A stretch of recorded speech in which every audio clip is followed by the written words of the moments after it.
Hello, hello, hello. It's my favorite part of the night. The part of the night where I figure out if I actually turned my cameras on properly. Jump scare! Yeah, we're good. We're good. We're good. How's everyone doing tonight? It's Saturday night. It's Saturday night. It's Saturday night.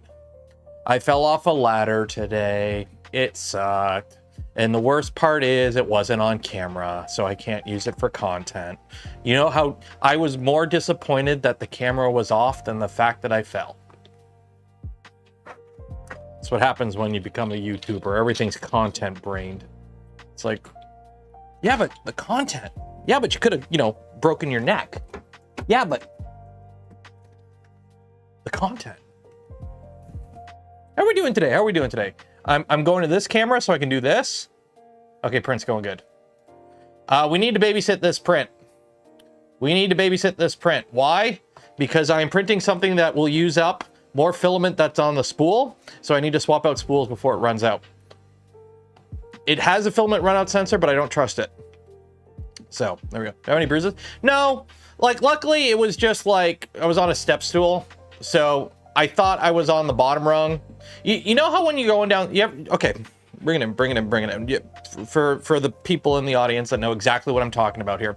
You know how when you're walking down the stairs and you got your laundry bin, so you can't see your feet, and you're walking down the stairs and it's blocking your entire view of the stairs, and you're going down the stairs and you think you're on the last stair and you take a step. Because you think you're on the ground floor, you're wearing slippers or something, and you take that step. Or worse, you think you're stepping onto the last step, but you're already on the ground. Okay, so a ghost step incident. Okay, so I was on everything I was doing on this little step stool that I have. It's like a three-step stool, right? Was on the bottom rung, but there was one part where I had to reach over something to do something. So I was on the top rung, but then my brain, like, because I'd been on the bottom rung the entire like thing I was working on, my brain like, nope, I'm still on the bottom rung. And I went to get off, and I stepped onto what I thought was the ground, but was the bottom rung, not fully footed. So my foot slipped off and I grabbed a shelf, and luckily I didn't take the shelf with me. Luckily the shelf held. So bolt your shelves to the walls, kiddies. So yeah, and the worst part was I had the camera off because I had just finished recording a segment for this week's video, and I'm like, turn the camera off. Oh wait, I gotta finish this one later. Okay, I'll go finish it quick. Oh, I won't bother turning the camera. I got enough footage. Yeah. How'd the gargoyle turn out? Look at this dude. Look at this dude. Sufficiently dude. Look at this dude. Focus on him. Focus on him. Or actually, oh wow. Focus on him. Look at him. Look at this dude. Look at this dude. I am actually disappointed I am getting rid of this printer. I am actually disappointed I am getting rid of this printer. Yeah. I'm actually disappointed. Okay, I gotta unload it. So what are we doing tonight? First thing, Andrew Rogers, $10 for the extra strengths ibuprofen fund. Cheers and appreciate it. Just so you're aware, I buy that shit in bulk at Costco. I'm in my late 30s. I've blown a knee out in a tank rut carrying a 90-pound rucksack, and I worked in the tool and mold trade for 7 years. I got bad stuff. So I buy ibuprofen in bulk at Costco. Comes in a giant bottle like this. I eat that shit like Skittles. Anyways, what are we doing today? Today is a Saturday night. I know it's like before, I got a bunch of stuff on the docket, but I can't do anything till after Smurf because we're waiting on stuff. So today we are going to put the bottom panel on this guy, and then we're going to move it off the shelf. And then we got to do some CAD stuff. I need to design some brackets to mount this light because this is a ceiling light. Okay. It's meant to go on the ceiling. I need to mount it vertically on a wall, and not on a wall, like the wall ends here, and then this needs to mount like in the air because I can't mount it on the wall because then it would be facing the wrong way. And then I can't mount it on the surface that is facing the right way because there's a rep rack in the way. So we need to design a bracket to mount that. And then after that, while we also babysit this printer, where are you? That printer, while we babysit this guy, we will be going into side project territory where we try and design a go-kart. I'm sure that'll be good fun. Okay, so let's unload this. Let's unload this. Temperature, PLA.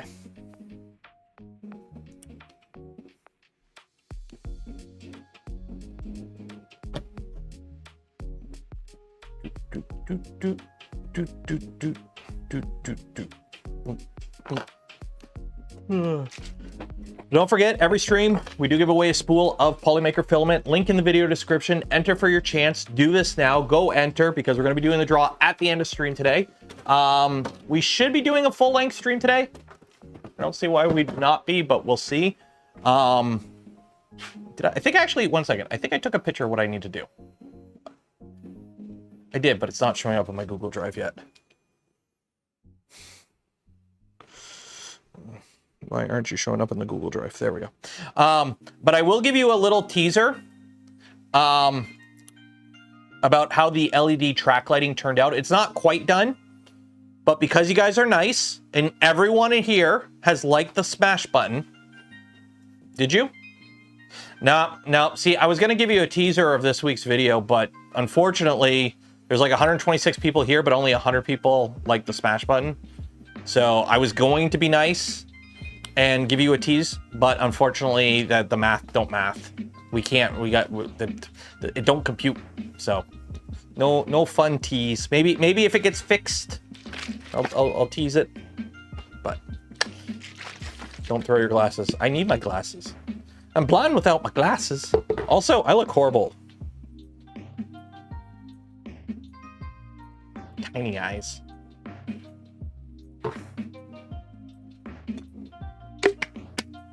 Okay, that's enough bait. Hey, look, RGB crown molding. It's RGB, it's red, it's evil. I mean, I posted a video of it on Twitter, so it's not like I'm giving away too much. There you go.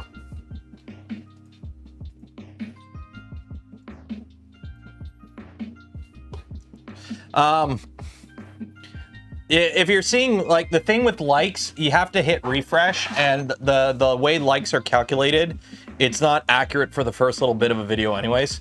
But also, more teaser, if you're a channel member, a Patreon supporter, you're lucky and somebody gifted you a channel membership or will gift you a channel membership throughout the stream, or you found the Twitch channel and gave me a Twitch Prime or sub to the Twitch channel, tomorrow's video, that's right, you're getting 2 videos this week, is live.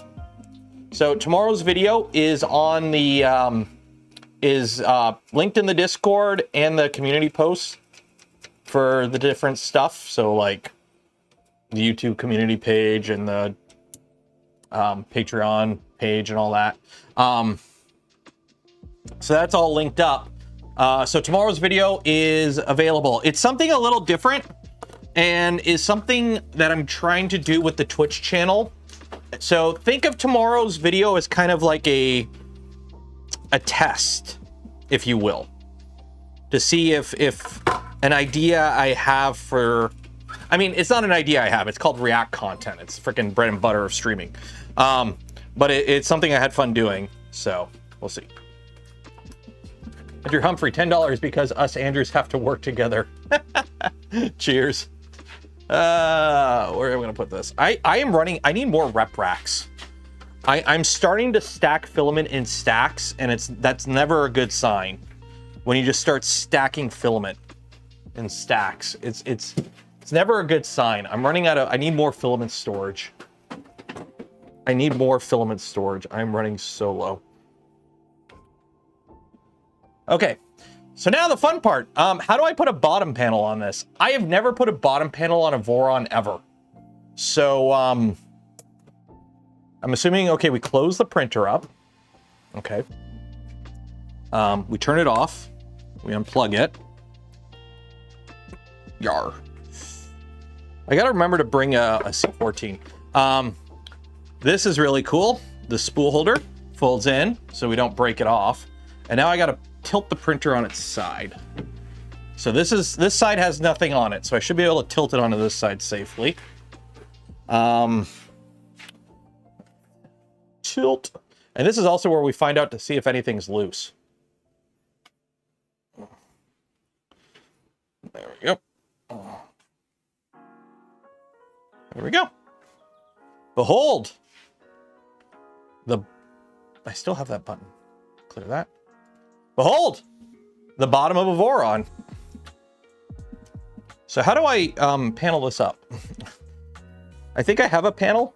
I think I have a panel for this. I think this is the panel. Yes. So how do these attach? Do I need to print stuff for this? Do I need to print little brackets for this? Because I know I got to put some set screw or heat sinks in. So I got to put some heat sets in. So let me grab my. Do I have a heat set iron? I do, right here.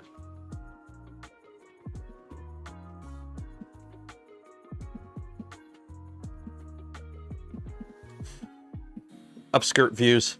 I know you guys are getting upskirt views for free today. Hot 3D printer upskirt views.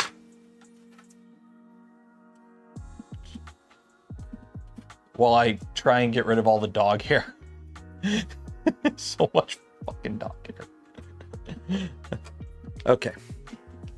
So let's do the heat sets first. Let's put the heat sets in first. Okay. Get this all set up, get it all pretty. Oop, I just unplugged that camera. I need that camera. No, you are the camera. You are the one I need to unplug. There we go. So you I need.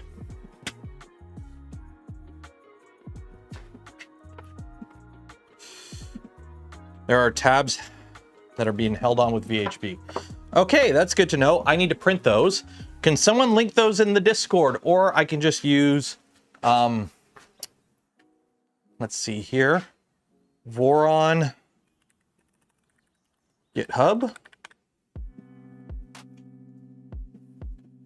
STLs. Panel mounting. Bottom panel clip. Are these them? Is it just 4? 1, 2, 3, 4. No, I need more than 4. There's more than 4. Bottom panel. Oh, there's hinges on the bottom? Yeah, I'm just gonna put clips on. I'm just gonna put clips. Since when are there hinges on the bottom? I mean, okay, I'll download them. I didn't know there was ever hinges on this. That's new. Do I have a Magneto X? I do, but I don't use it. It's, my Magneto is kind of mothballed. It's down here on the floor. It's an original, like, pre-production unit, and it's got gremlins. It's got gremlins, so I'll be honest, I haven't really used it a lot.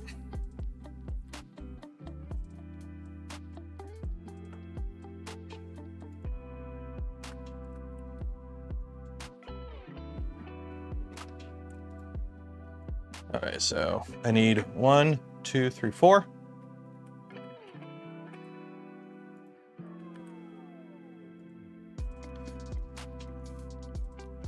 Okay, so this Prussman ASA, structural, we'll do 25% infill. Now, how does the hinge work? Oh, it's a print in place hinge. Okay. What color are we printing this in? Orange. Orange. Which one has orange on it? This one. Core 1-1. Core 1-1 has orange. Okay. So we will print those hinges. I'll put this on the ground, and then whenever the hinges get done, we'll pull it back up on, and then we'll install it. I've never put bottom panels on a printer or on a Voron. I've never done it. I haven't. It's gonna be annoying. Okay, let's see if I can not do this without burning myself. It's always an adventure.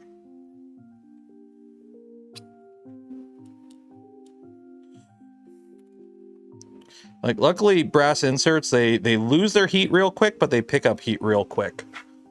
So you gotta be kind of careful with them.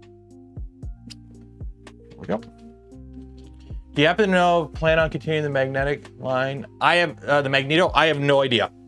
I have no idea.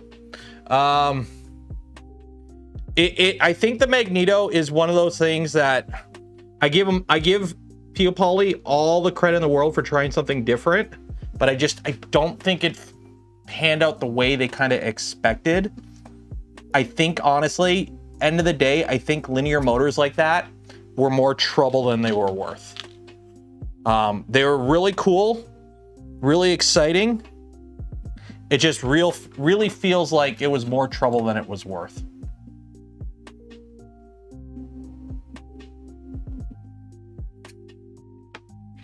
That's kind of my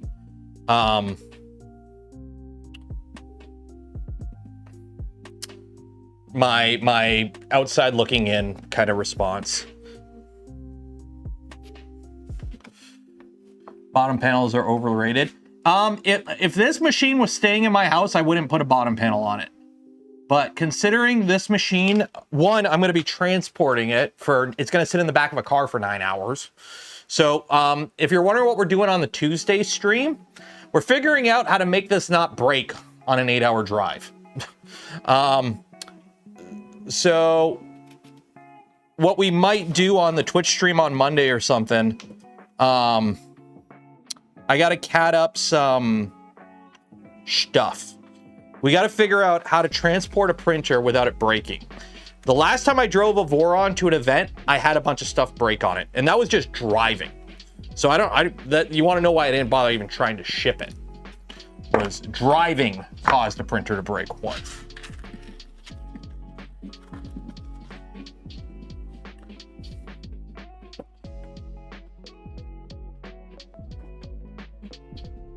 But because this printer is, oh, actually, no, wait, nope, even better, even better, even better, even Steven.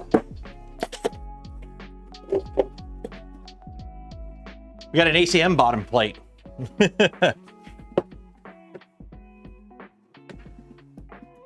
I could be cheeky and not use this and use the ACM for something else, but I'm not going to do that.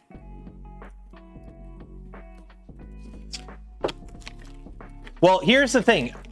What I want to do, we need to design some brackets that can be installed the printer and then taken out and then reinstalled. The reason is this printer is for 3D Gloop, okay?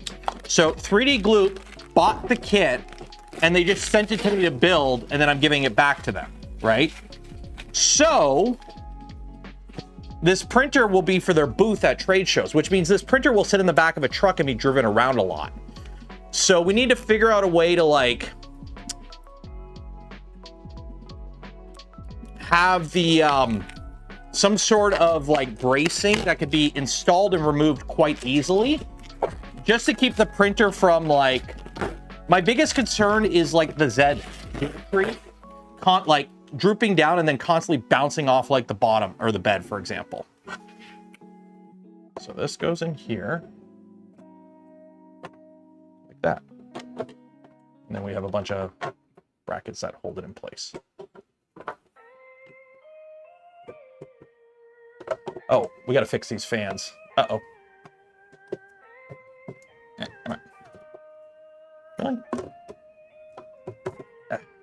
These fans are, I got to spin the fans around.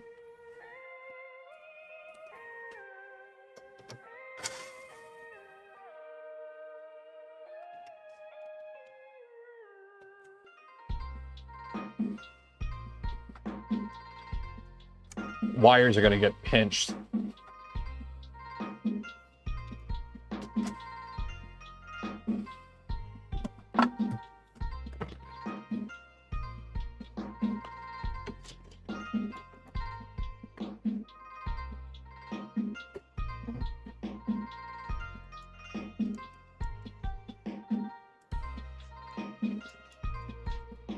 I like the color. I love the colors.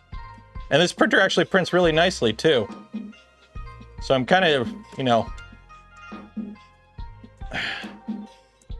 kind of sad it's not mine.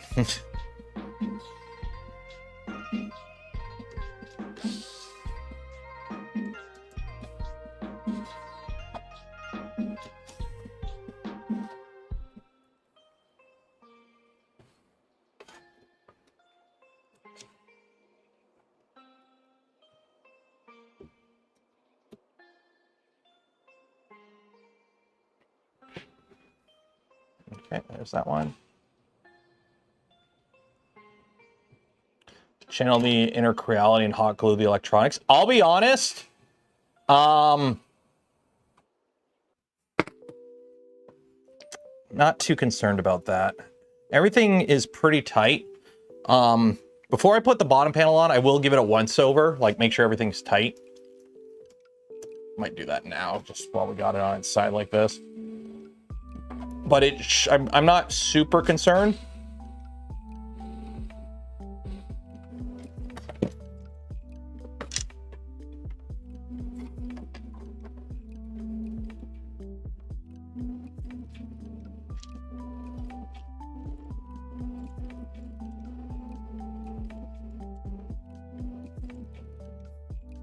Again, this printer will be traveling. This printer will be at trade shows. Little kids have fingers and like to touch stuff. It makes sense to put the bottom panel on it to an extent. If I can put it in properly, come on. There we go.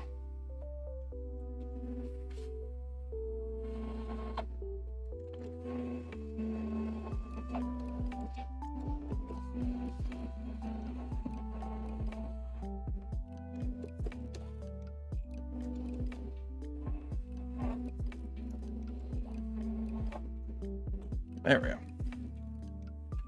There we go. Okay. So, I think my LTT store screwdriver is downstairs, so we'll just use this one. Everything is tight. Should probably be using a somewhat proper screwdriver for this. That'll work. I like to see. I would too, but the thing is, Poly, their bread and butter is resin, not FDM. So I can see if the ROI wasn't there, it might be a sunk cost for them, unfortunately. Like, I don't know for sure. Like, I don't know at all. I'm just kind of guesstimating. But if the ROI isn't there, I can see it being like, yeah, it's a lot of work for little return. Just making sure everything's tight. I want, like, I found a couple loose screws that, like, terminal screws that didn't have anything screwed in. Like, you know how you skip them sometimes, but they're still loose? That could have rattled loose during the trip. That. Those are all tight.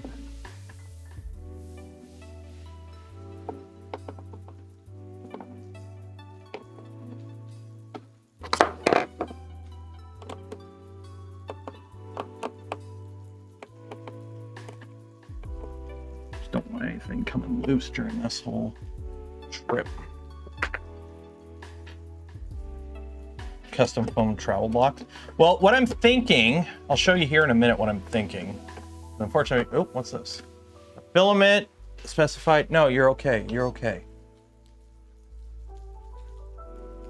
I told the printer it's got ABS in it when I sliced it for ASA, and it's like, wrong filament. I'm like, it's good. It's close enough. Okay, so that's all that. Should I hot glue the connections? Honestly, the only connections in here are like, what is this? A fan. I don't think I'm worried about any of the fittings coming loose. They're JSTs. They're locked in place. Like, everything seems pretty solid. I'm not concerned about anything coming loose, I don't think. I think we're good. I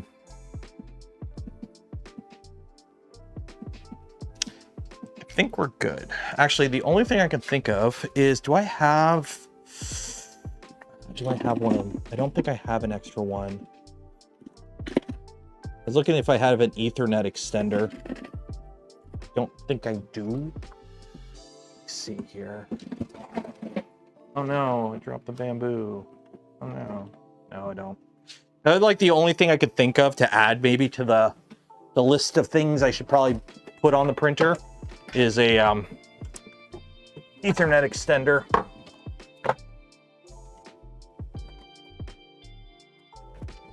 But should be okay without it.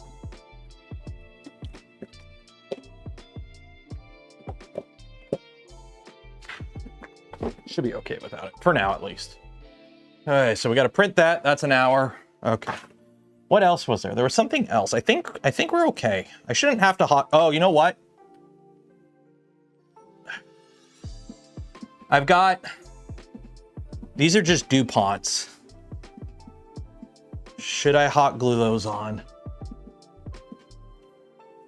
I'll put a little hot glue on the DuPonts. I'll put a little hot glue on the DuPonts just because they are DuPont connectors. I'll put a little something on it. A little something.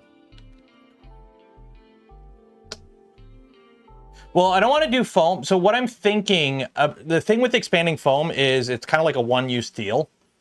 What I might do is I might 3D print some brackets that go between the bottom extrusions and the gantry that the gantry will sit on. So you basically, you put it like, and then you could just zip tie it or something, or not even zip tie, use these guys, reusable Velcro zips. So that way you could just kind of like come down on them, kill the motors, zap it in place, and then it's locked, hopefully. Yeah, it's something. Yeah, Steve, exactly. What we need to design something so that at the end of the show, you put this in the printer and it locks everything in place, and then you could like go. So it needs to be something reusable. And what I'm thinking is, I'll show you here after I gloop this in, but it's basically like 4 little pillars that rotate into the bottom extrusions. When you go upwards and you spin them, so now they're locked in the bottom extrusions. You bring the gantry down onto them, and then you Velcro the gantry to them with these reusable Velcro strips. And then you move the gantry all the way to the back and you just Velcro those two together. And it should lock it in place pretty solid. Because you don't want that gantry, every time you hit a bump, gradually shifting down. And then as you're driving, that nozzle is just going off your bed, right? Hammerhead T-nuts, exactly.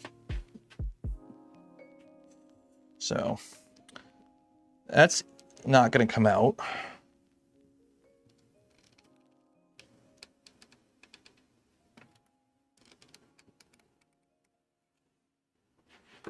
Hot snot.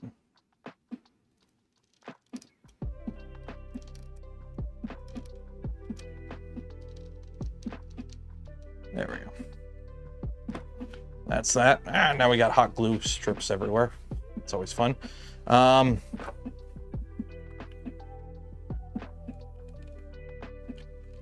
some on these. I don't think hot glue isn't conductive, right? For the power inlet stuff.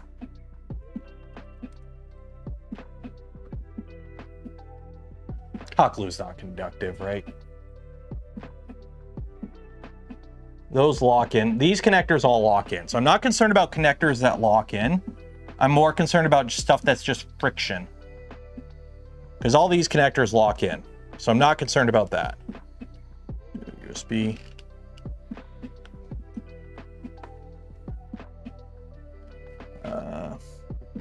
That USB I'm not worried about. That one is just USB-C. I think we're good. I think we're good. Yeah, I think we're good. I'll leave the cable. I'm not going to touch. Oh, you know what? No, the cable locks in. Anything that actually physically locks, I'm not concerned about. It's like stuff that's just a friction fit I'm concerned about.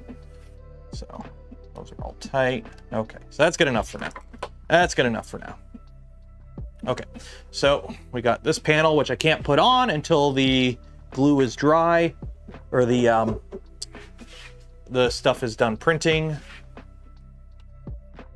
So we'll let that print, and then we'll do that. We'll come back to it. Interesting. Yeah, well, this printer, one, I got to drive it all the way to 3D Printopia. What's the CAN bus connection on tool head? It's an RJ. It's an RJ jack, so it's like a phone jack. So it's locking, and then that connects via. I don't even know where this goes. It goes to the tool head or something. Yeah, it goes all the way to the tool head somewhere up there. And then this is a power delivery hat. And that. Yeah, that's not coming off. Yeah, I think we're good there. SD card, I'm not too concerned about. That should be locked in there as well. But yeah, so the printer, for those wondering, it's got to survive a drive in the back of my Subaru from here to 3D Printopia, which is in Bel Air, Yo Homes to Bel Air. Not that Bel Air, the other Bel Air. So it's got to survive an 8 to 9 hour drive over the Appalachian Mountains, the mighty Appalachians. And then it's got to live in the back of the, for those that have ever seen the Gloop truck, Gloop has like a freight truck, like one of those, like, you know, moving van, not like full size trucks, but Gloop has like a freight truck that they use to move their set around. So it's got to fit in the back of that. So it's going to be,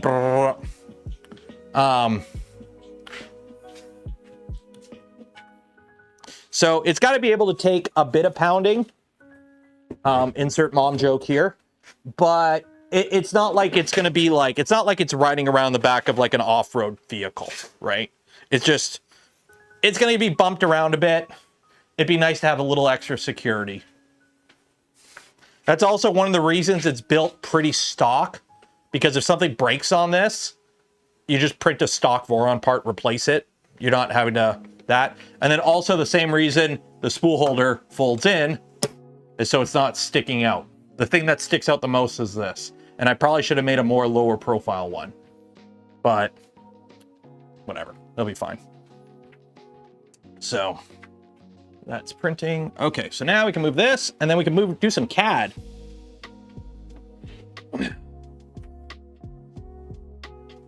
Hopefully these handles hold. This is why this is also why I put the metal handles on it instead of using the 3D printed handles. I wanted the metal handles because it's metal.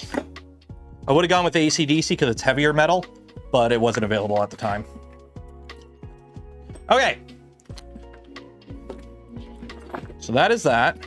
By the way, I don't have pictures. The boxes work great. The box that we designed. The problem is I ran out of filament. I ran out of the filament I needed to print the diffusers, which was clear PET G. I thought I had a bunch. It turns out I did not have a bunch. So midway through printing a set, it ran out. And then the Prusa's like, feed me more. And I'm like, I ain't got more. So, yeah, emergency POLYMAKER order. It'll be in tomorrow. So I couldn't try how the clear PET G fiber optic lighting worked, but this filament does fit in there. I just don't have any clear filament. Okay, next is this guy. So what am I doing with this guy? I will show you. I will show you. This is Say Hello to Coda. And by Coda, I mean literally Coda. These are lights. You buy them at Costco. They have the same name as my dog. They are literally called Coda. So, yeah. So these are shop lights. I really like these lights because I use them in the garage. So these are like the generic lights that I use around my studio and whatnot. So I like these lights because they're very soft, and you can make them brighter. You can make them dimmer. I think I can go even less. Yeah, you can. This is as low as it goes, I think. Yeah. So I like them because they're very good for just like not spotlighting. It's going to take a moment for the oh, helps if I turn them. No, you turn off. No, you turn on. You turn on. You turn on. You turn on. No, you turn on. No, you turn off. No, you turn on. Anyways, anyways, drop that. Dang it, that's what I get for playing it up for a joke. I end up dropping my marker. There we go. Anyways, so I like these because they emit light. They're like a fill light, right? And so I've had this one since I've redone the studio in the basement. I used to have 2 overhead, now I just have 1. And I've been using this one as a fill light. So I've just been literally, it's been zip tied to the rep rack. I just zip tied it to the rep rack here, but I want to actually have it somewhat permanently mounted. So see how the wall goes that way, right? It goes up and then it goes down that way, and then I have more filament spool. I just need to wall mount this like this. So we just need to design a little bracket for it to just sit like this. Simple as that. Simple as that. Easy peasy. Should not be too complicated. Oh, I should probably save this. Save as shelf box with the fiber. There we go. Okay. Let's launch a new thing. So anyways, how these mount super simply. There's like a little clip in the back here that just clips on. So essentially all we need to make is an L bracket that goes from about here to here, and then goes this way, and it has 2 holes so I can screw it to the wall. So I can screw it to the wall, and then I just clip this on. Easy peasy, lemony squeezy. This should not take that long, and then we'll get it going on the tube, because the tube delivers. Also, for those wondering, it took this like 8 or 9 hours to print the 1 box. The Venture XL does it in 5, because 0.8 nozzle at 0.4 layer height is fun.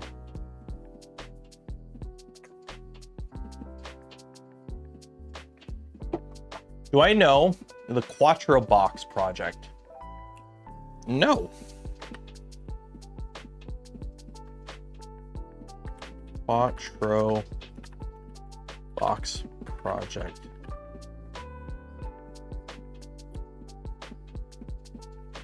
Okay, that's a bunch of gibberish. What is it? What is it? What is it? Is it a filament storage box? Okay, that's cool.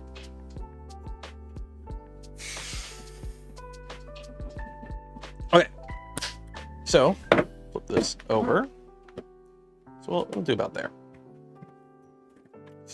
Then you are a reference. Hello, reference point. So this is going to be pretty easy if Fusion decides to not crash. So we close this one. There we go. You know what? I'm going to close Fusion because the fact that I tabbed over to Fusion and it didn't open. Fusion's weird. Let's restart Fusion. Having it open for 48 hours straight on a streaming computer probably wasn't a good idea. I haven't restarted this computer in a bit.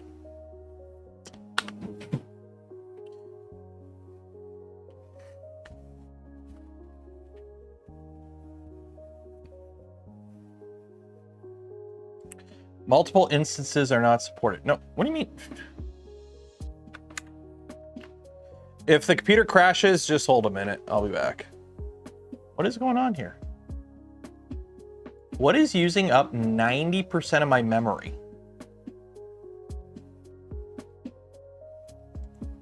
Windows Modular Installer. WebView Manager. What is going on? How am I using up 95% of my memory? How am I using up 16 gigs of... Is it my streaming? Is the streaming just buffering it all? One second here. Let me kill Firefox. Let me relaunch Firefox. That's it. Firefox does this sometimes. I mean, it's not Chrome levels of hog, but yeah, that'll do it. Okay, I close all that. Let me clear out of everything here. Yeah, we're just gonna no discard.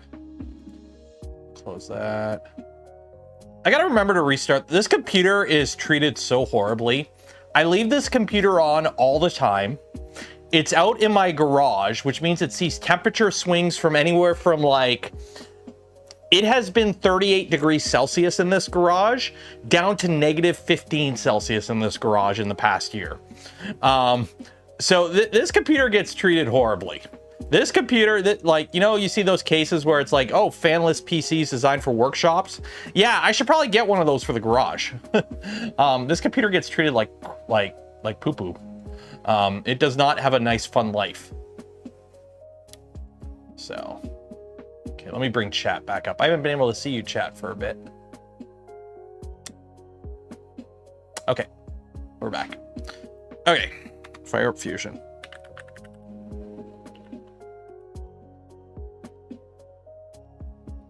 There we go.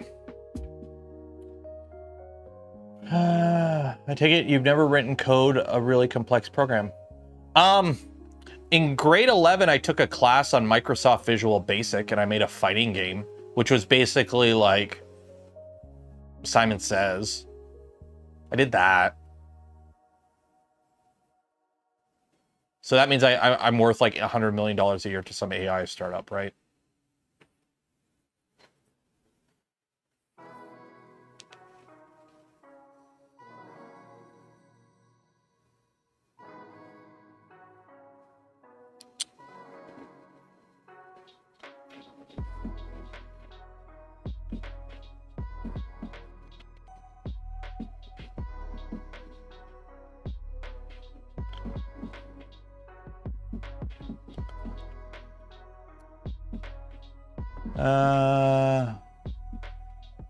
I was aimed at Ditto. Oh.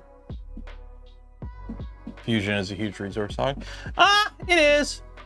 But I mean, like, we're doing the most basic, like, we ain't exactly designing, like, you know, jet engines here. We're making brackets. Which, honestly, if you want to learn Fusion, or if you want to learn CAD, personally, I'm a fan of Fusion. I'm a fan of the sketch extrude workflow style. I'm not a fan of like the Tinkercad where you just take shapes and you mash them together and modify shapes, like model them. I'm more of a fan of sketch extrude because I have taken a drafting class. Like, I'm not that old. I'm only 37. I took drafting in college. Like actual, like, I for a couple of years I wanted to do civil engineering, so I took a couple of years of civil engineering in college, and like sit at the table with your like your rulers, your scales, your protractors, all your pencils, and draw out floor plans for housing and plumbing circuits and electrical circuits and shit, and like drafting. I had to do all that on hand. And then at the final year, it's like, oh, this is AutoCAD, and we were like, ooh la la, it's on the computer. So I like the whole draw, sketch, extrude workflow. It works for me. All right, so this is pretty simple. Okay, this is pretty simple. This is the edge, so I have a reference point. Okay, and we need a bracket that goes from, so we're gonna measure this in millimeters because we're cool like that. So we need approximately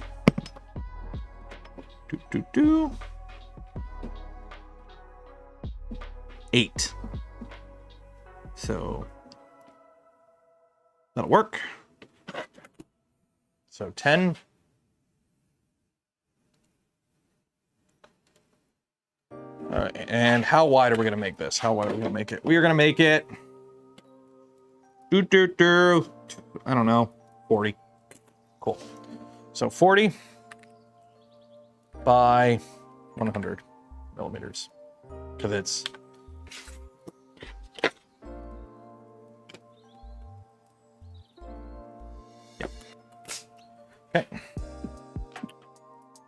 of this.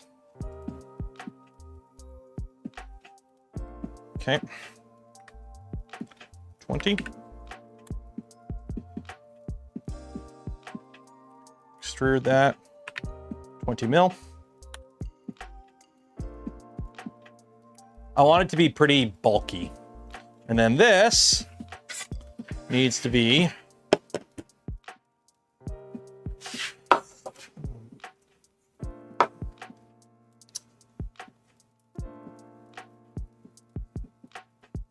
$50, so 70.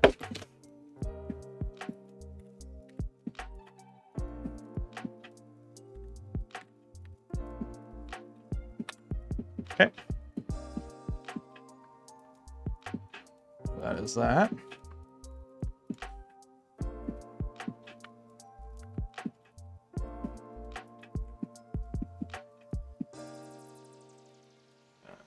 One second here. Oh, no, 1, 2.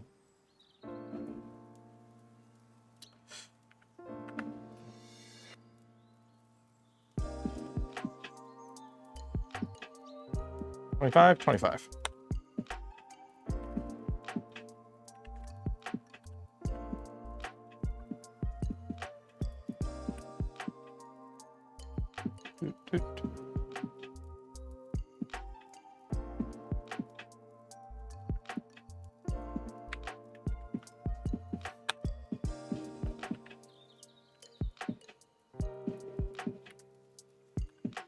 There we go.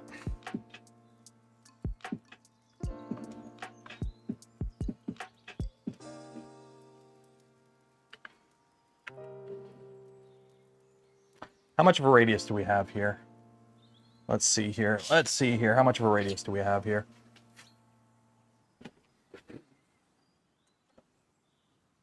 So that is 65.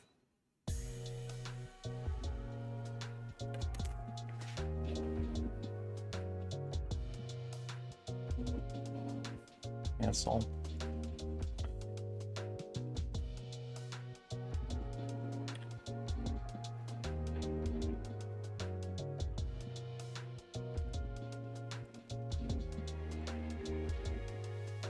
Oop.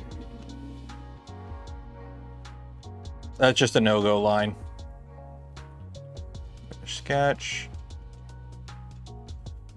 Fillet.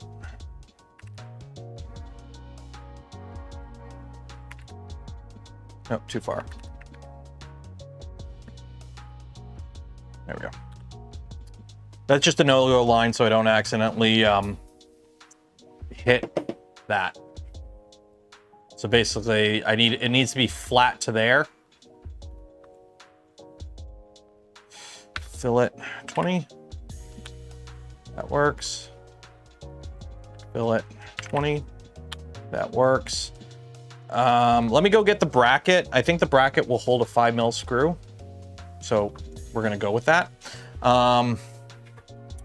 So I need the screw point to mount in approximately 22mm in.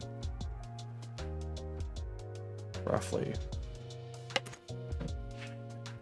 So,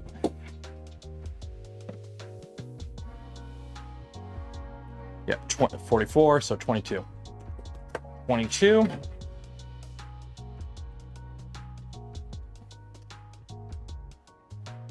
Line. Where's the middle?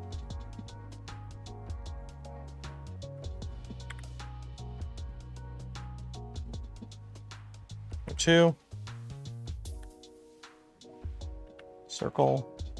5.5, because we're going to use a 5mm bolt.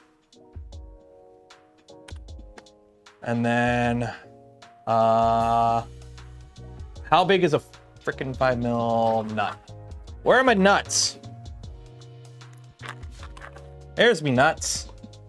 I'm crazy without me nuts. There we go. So 6.85, so 7.2mm, roughly. So we are going to create a polygon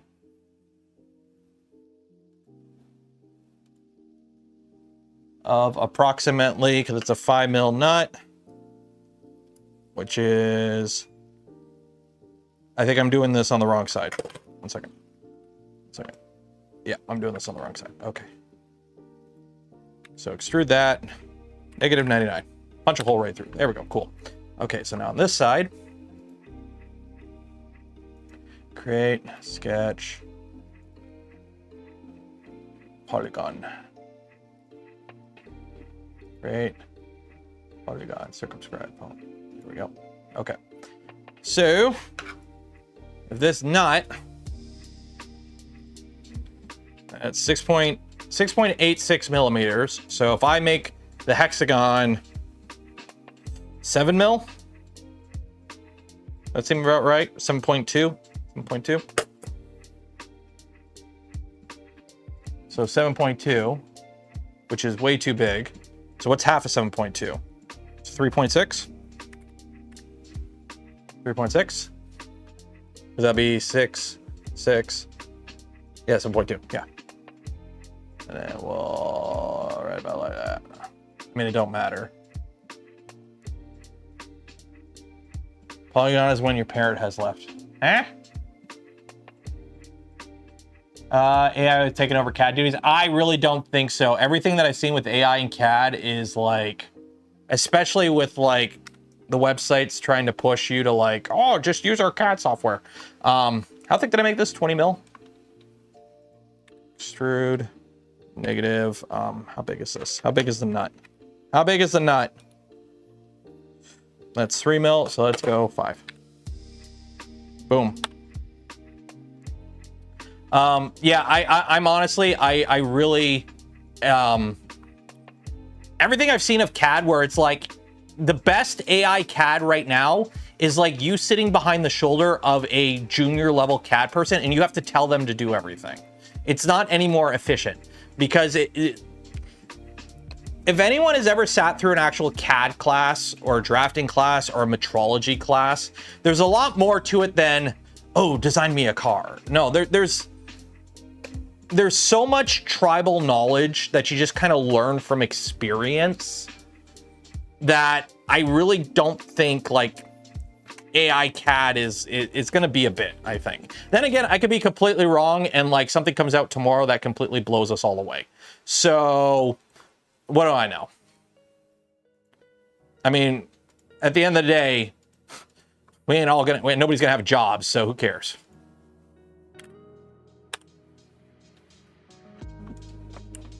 Right? End of the day, all our jobs are going bye-bye.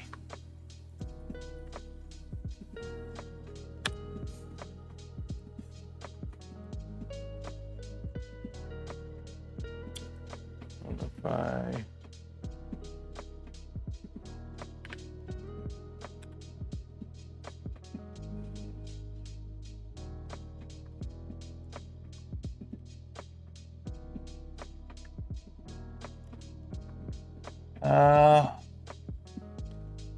Okay, so there's going to be a little clamp that mounts here.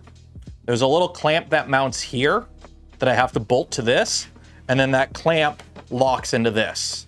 And then this is going to be mounted to the wall, so we got to put some holes in here. So first things first, we got to make it look good. No point doing anything unless it looks good, right?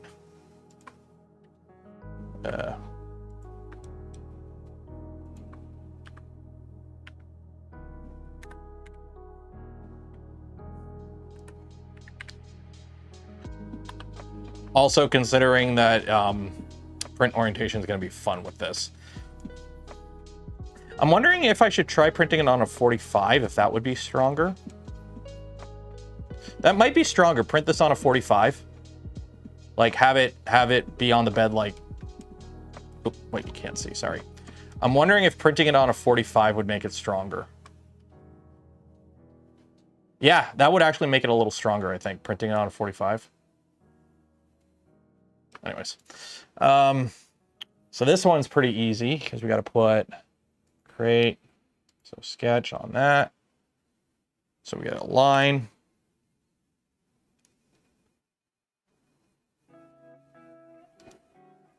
So what do we got here? We got 20, so let's go 10, line, there, Line. There. There. Circle. 4.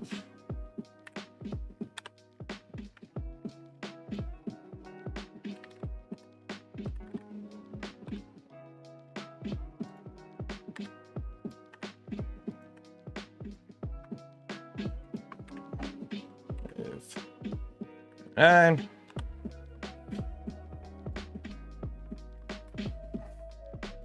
modify chamfer 5. That's too much. 3, 2. Oh. There you go.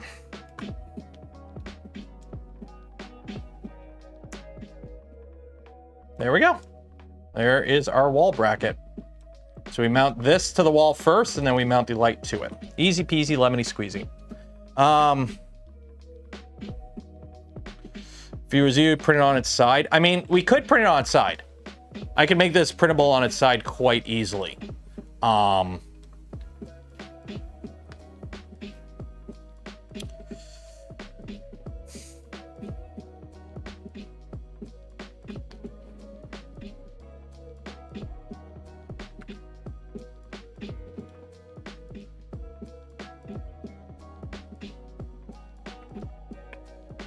Watch.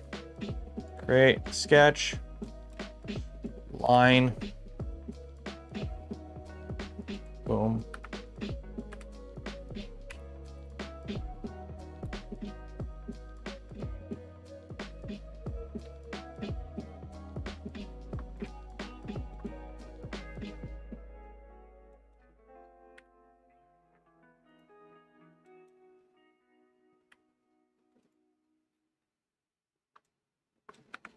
Wait, what happened?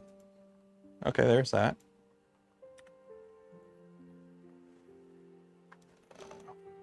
Line. Let's go 20. Circle. 4.5. Boom. Boom. Extrude. -99. There we go.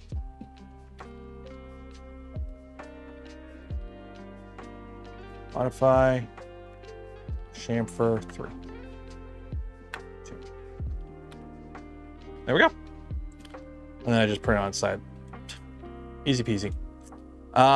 Delete that.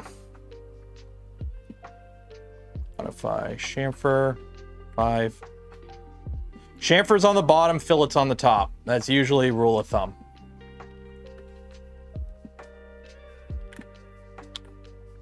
Chamfer's on the bottom, fillets on the top. Modify chamfer. There we go. That works, right?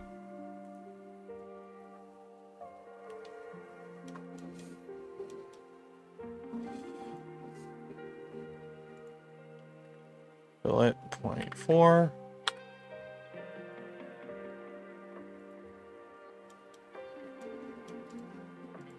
And then the trick, here's a fun trick. Anytime you are, put a 0.4 chamfer on the bottom of your prints. It hides elephant foot real good. All Voron parts do it. Put a 0.4 chamfer on the bottom of all your prints. That way, any elephant foot just gets squared up. It just auto elephant foot dealing compensation. There we go. Easy peasy. Put a nice little fillet all around.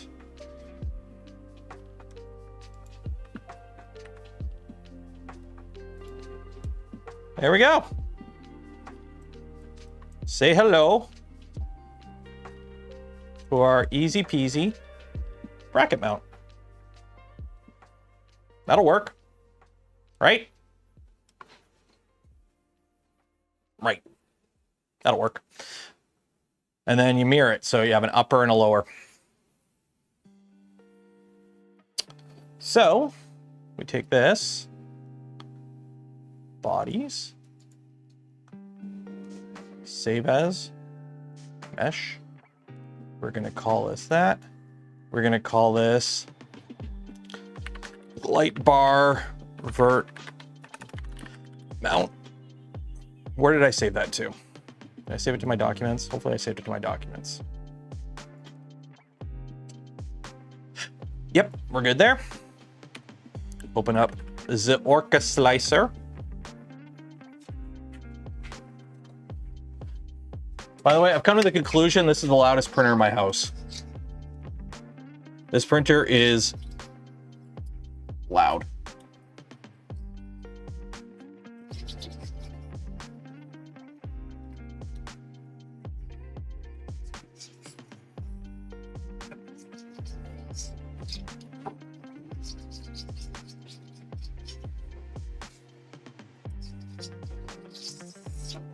And it really really adheres that first layer. That brim that I put on got a little too stuck. Oh well. Oh well. It's okay. It's just a little gloopy. It's still good. It's still good. Okay, so Seaboard Quad XY Trident. Open this. Oh, the Venture XL? That's the Venture XL.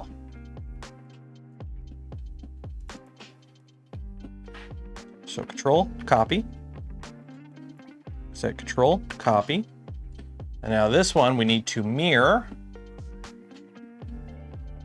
along the Z axis. And then we lay it down. There we go.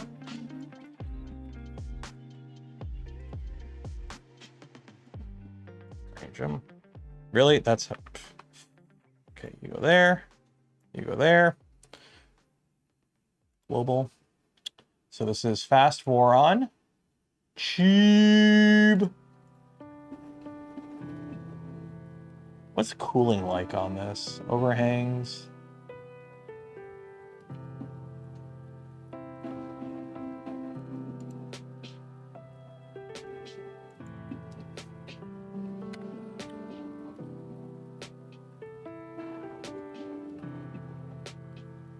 Okay, so strength will do 4 walls, 5 top, 5 bottom, 40% cubic infill. Voron part.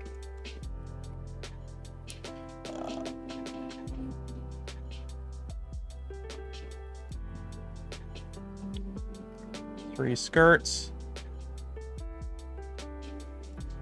3 layers. There we go. That'll do. Or G-code file. Save.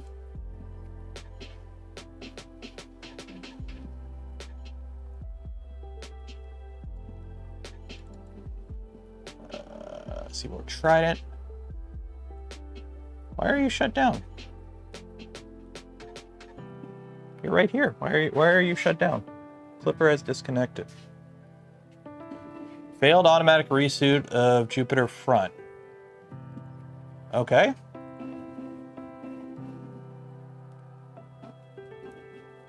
Well, you're alive now. There we go.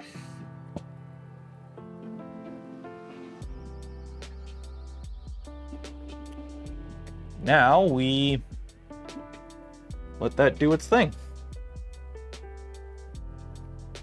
Happy fun time adventures. Okay, now while that does that, let me go check on this printer that we need to babysit. Because this printer, I need to swap out the filament before we run out. Oh, we still got a bit.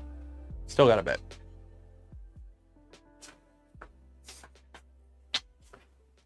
And how's that coming along? So those are printing. 20 minutes left on that. We got 20 minutes left on that. We got some of those. Sweet. How many walls? 4 walls, 5 top, 5 bottom, 40% infill. Basically Voron spec. So that is that.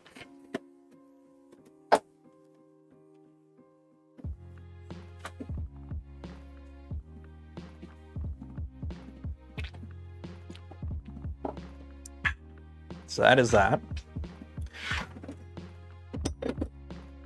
So here's the next thing. Oh my God, Fusion is horrible. Save.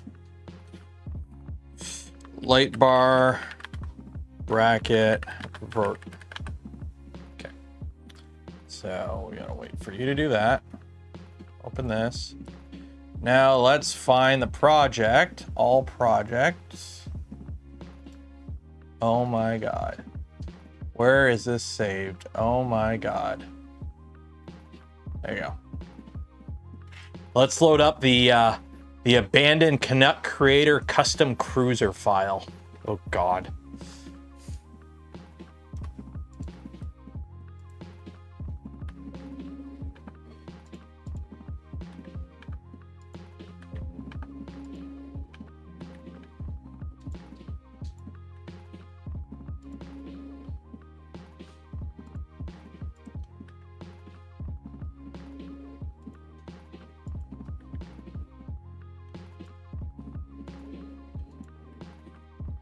Because we got to figure out go-kart. Go-karts are cool. Okay. So that is that. So while this is loading up here, because this is a mess, if you have not entered for your chance to win some POLYMAKER filament, do this now. We will be doing the draw at the end of stream. Link in the video description. Enter. While you're down there, don't forget to like the smash button, ring the bell, subscribe if you're not subscribed, and if you want to help support the channel, the content I create, and the things I do, consider becoming a channel member, a Patreon supporter, or if you're really cool, gifting memberships to others. You get videos early, so you'll get tomorrow's video is already out today for channel supporters.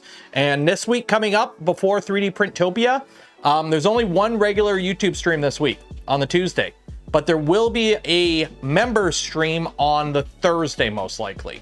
So there'll be a YouTube member stream on the Thursday. So if you want to hang out on that stream, you have to be a channel supporter. So this is this. Say hello to my go-kart.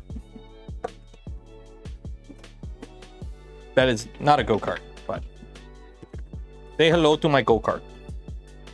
My cart of go.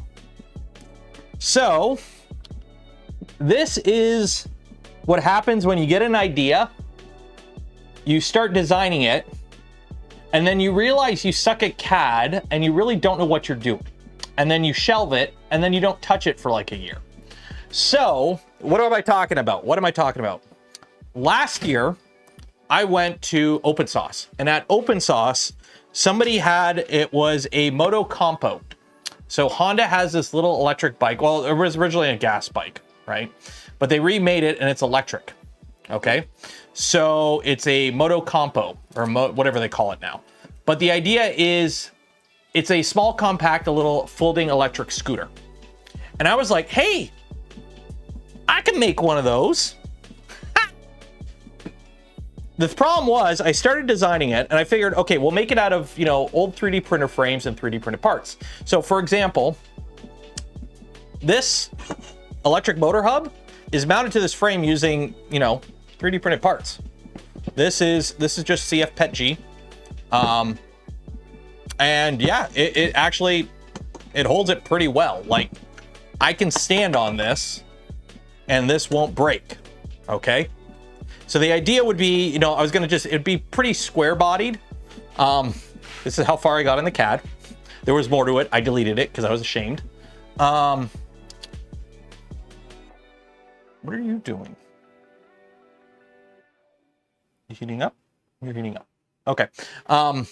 So then the problem was Pantheon. Nothing against Pantheon. Great folks. Awesome printer. But they came out with their 3D printed bike that made what I was trying to do look like crap. Fully 3D printed.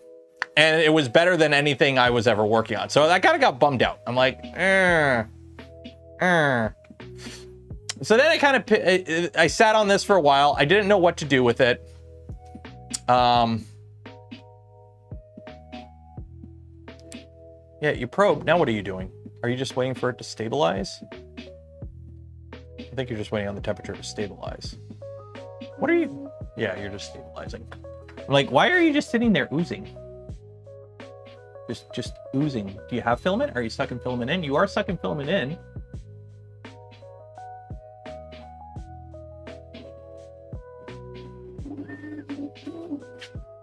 Do you have filament coming out? There you go.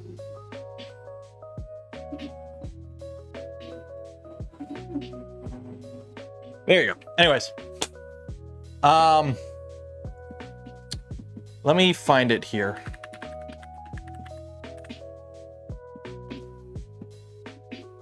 So I kind of sat on this idea for quite a while, and then I didn't know what to do with it. Okay. So I'm like, LDO was kind enough to send me an electric motor, and I didn't know what to do with it. And for those that don't know, one of the other ideas that kind of inspired this was Sam Prentice. He has those little, like those POLYMAKER trikes that they ride around at events. And I'm like, those are pretty cool. Maybe I can try and like turn this into something like that. So instead of being like fully 3D printed, we'll use, you know, extrusions from a printer. These are extrusions from 3D printers. These are 2040 extrusions. Relatively cheap, relatively easy to get. If you have an old printer, they're easy to get. But then I saw these on my Twitter feed. So I'm trying to find it right now. I should have saved it, but I'm not smart, so I didn't. But there was like this whole little thing with Send Cut Send, and folks trying to like, I think it started with toasters. They're like, let's design stuff using sheet metal from like Send Cut Send. Okay, so there's people making like drone bodies and like chairs and furniture, but this came up in my timeline. This little thing. Okay. Oh, I know I've been to Pantheon. I know they're really into motorcycles. I would love to be into motorcycles too. Unfortunately, I live in boring ass Southern Ontario. There ain't anywhere to motorcycle around here, and anywhere that is worth it is a death trap. So anyways, this came up. This is the sheet metal go-kart that the folks, people are making with Send Cut Send. Okay. So this is all just sheet metal. Okay. And it's a trike. And I'm like, if you close your eye, close your left eye, and you block out this whole section, well, I already have this part made. I have this part made already. We just need to make the front of the go-kart. How hard could that be? How hard could that be? So let me go dig in the pile and go grab a bunch of extrusions, because I would love to make this out of like all just extrusions and 3D printed parts. The only problem I don't know how to do is this, the axle. Because the back, I don't even think this has brakes. This doesn't have brakes. Yeah, this doesn't have brakes either. I'm sure I could figure out how to put brakes on here if I really needed to. But I don't have brakes. Brakes are for chums. But anyways, so the idea was using one motor, a bunch of extrusions, can you make a fun little go-kart? So that was kind of the idea. What do you think? I want you guys to brainstorm fun things that we can do while I go get a bunch of extrusions to start mocking stuff up. While I'm doing that, you guys can watch this printer do that. I am going to mute. Who needs brakes? Exactly. You don't need brakes.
So I'm back.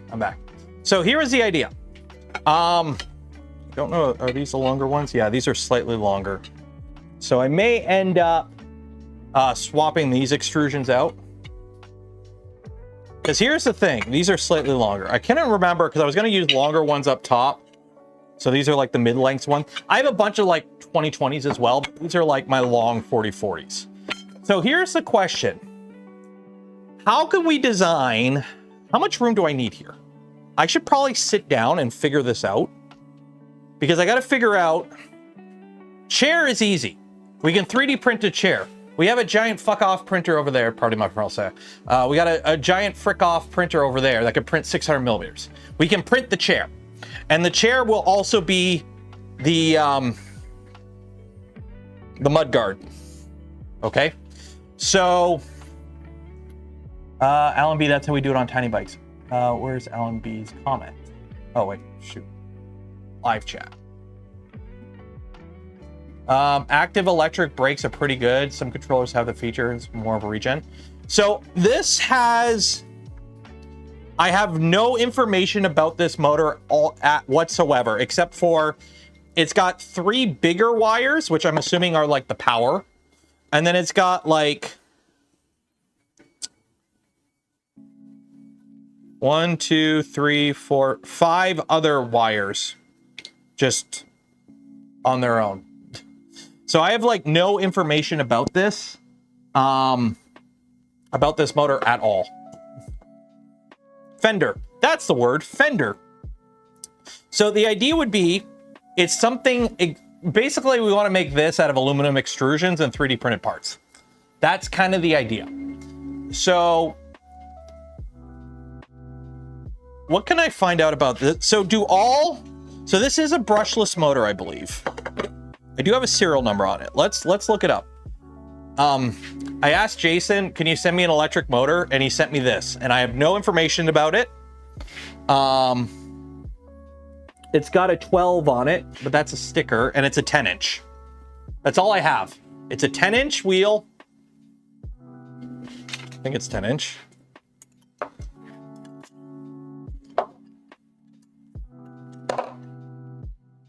Yeah, 10-inch. 10-inch wheel, 3 big wires are the brushless motor, the others are RPM and position. Okay, so would that mean it would work with having electric braking? So WT 48V 30 HP.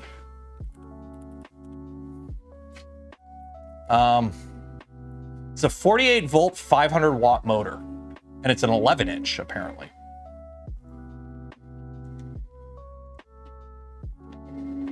This is what we got.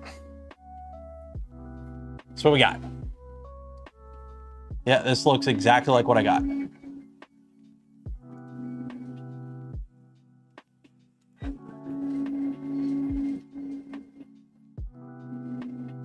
My tread looks not as chunky as that. But this is basically what we got. Show me some actual, give me a spec sheet somewhere.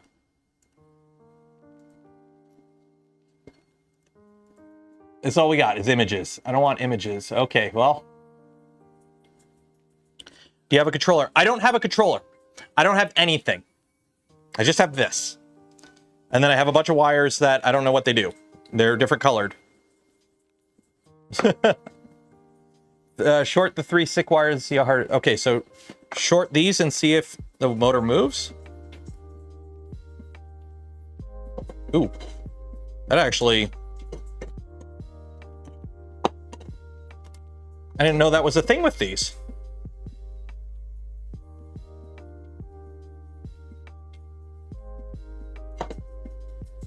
Like, yeah, you could feel the resistance.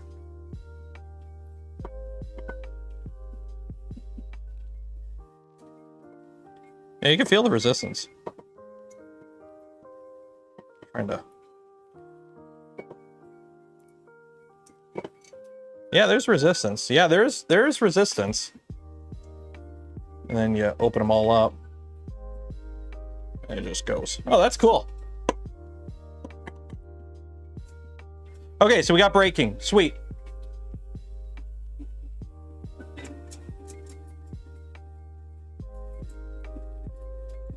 Cool. Okay, so that is that. So how big does this need to be? So I can just put extrusions on the front. Bing, bang, boom, Bob's your uncle. Right? But we need to turn. I need to figure out, how big does this need to be? That is the question. I should probably sit on my butt and figure out how big this needs to be. Get even more braking. You're closing the loop, so you use a resistor pack on a relay to absorb the current when braking. Okay. I mean, I've never done electric go-karts, so this is something we'd have to figure out as we go, kind of thing. So if I'm sitting, screw it, I'm just going to sit on the ground. Okay, so we'll do science here. Do science. Put down this little thing so I can sit down. I don't know. I'll just sit. So if I'm on my butt, I'm on my butt. And if I'm in a somewhat comfortable position sitting with my knees up, from my feet to the edge of my butt, oh God, I'm getting a Charlie horse already. I'm getting old. This shit sucks. Say 40 inches. 40 inches is roughly how long it needs to be. Fuck. Getting old sucks. So 40 inches. That's 21 inches. We need to go to here. We are here. Okay. How do we get 40 inches out of this? Well, these are my longer extrusions. So these will probably be for the T. Or actually, I don't even need that much. We'll use these for the T.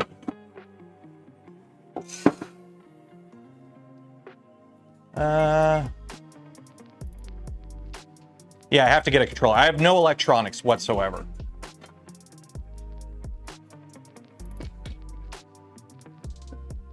Wow, it's funny. You can really feel that braking. Okay. And then boost really. That's cool. I didn't even know that was a thing with these motors. I didn't know that was a thing. You learn something new every day. I'm learning. How did I lose all my 1, 2, 3 blocks?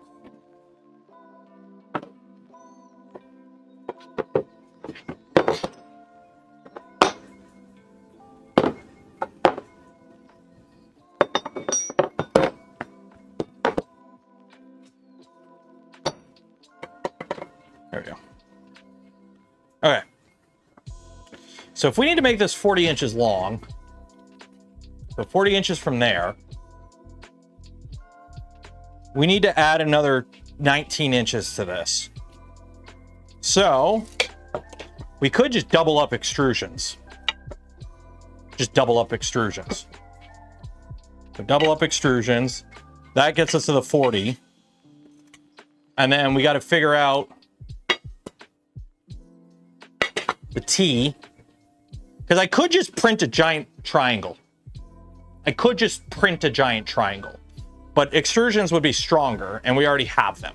That's like the whole point, is trying to reuse an old printer frame to make a go-kart.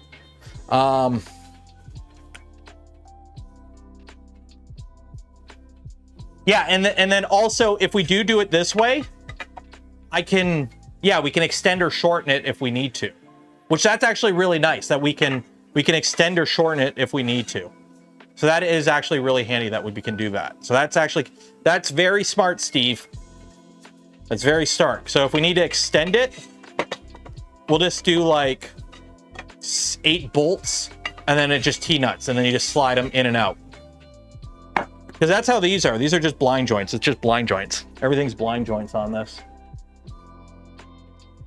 And then just have like a printed cover plate just for extra security or something. And a crumple zone. Exactly. It's got a crumple zone in it. You can put your crumpets in it when you're having tea.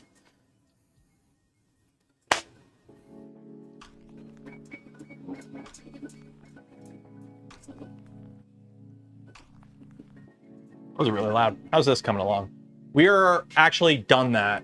So we're going to be putting the bottom on that printer in a minute. Okay. So back to Fusion. So get rid of this tire. This is a horrible tire. Okay. So,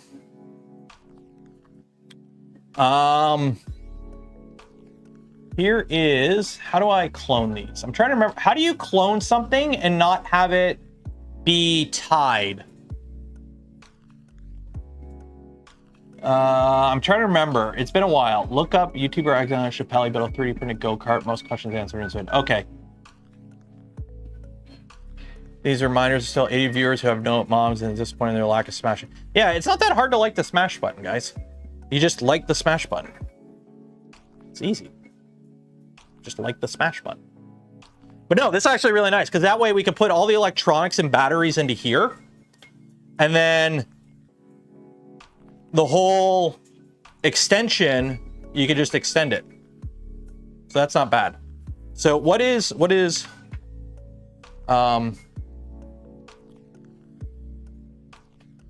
40 inches in millimeter. So it's a meter long. So we'll aim for 1 meter of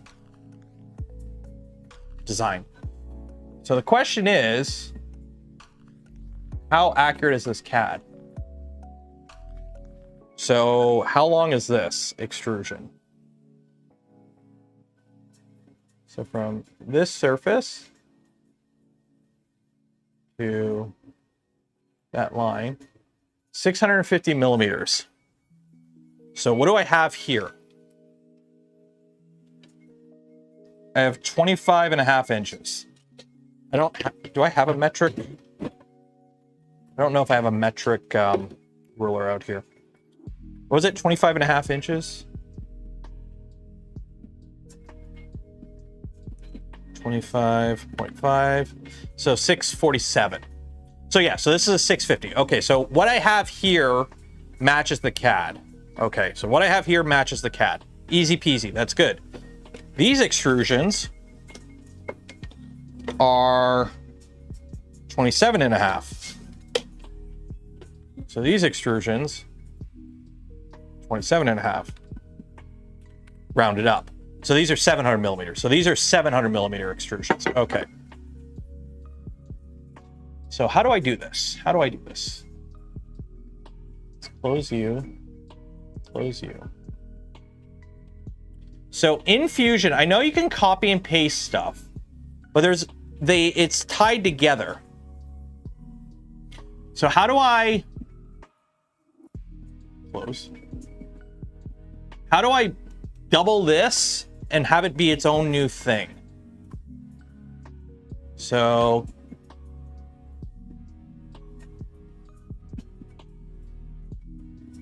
copy. Because if I paste it, it's tied. So like, oh look, it's another one. But if I extend the length, it extends the other one too. So how do I have it be its own?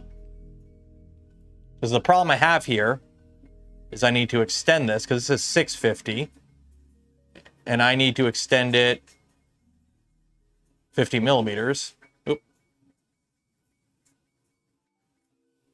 So if I extrude, okay, extrude 50 millimeters, see how it extends all of them. Save copy as. Control C.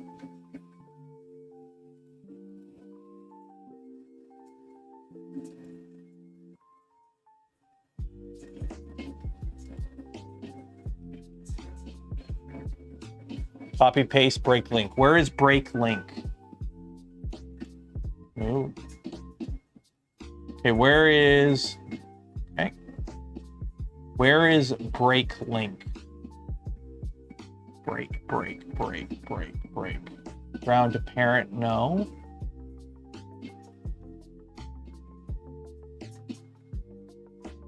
All right. Save copy as.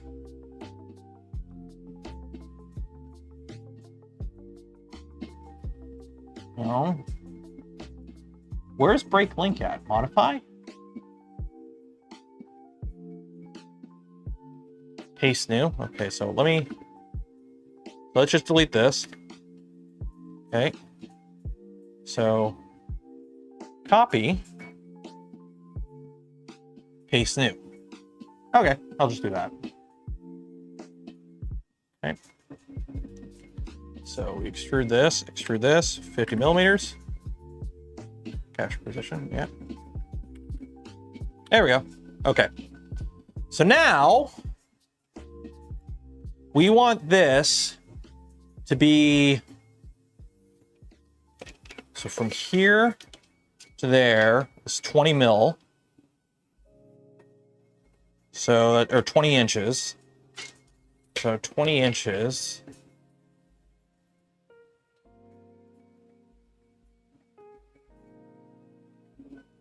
Wait, what am I doing? I'm trying to think. Okay. That's 20 inches. Okay. And then we need 40. So we need another 20 inches. Okay. We need another 20 inches. Jeez. Which means we got that much overlap. What am I doing here? I have no idea what I'm doing here.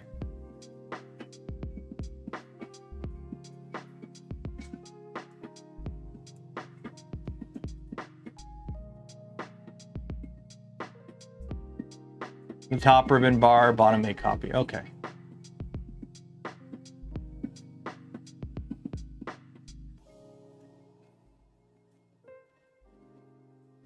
This needs to be right up against that.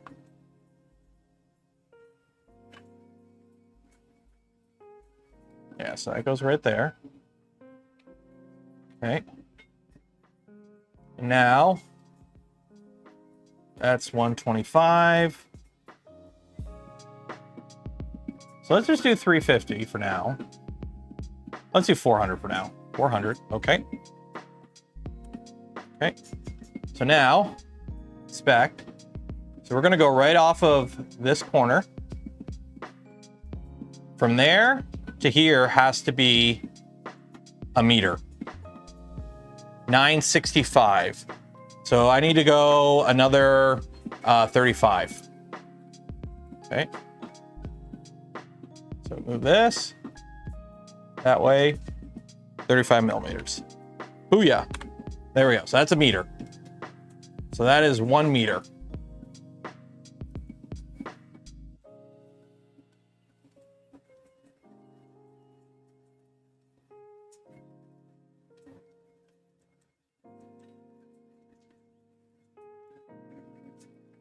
Oh no, 0.2 millimeters. I can live with that. Okay. So, of client project that Taylor inspired. Ooh, I inspired something? Hopefully it's not a complete mess.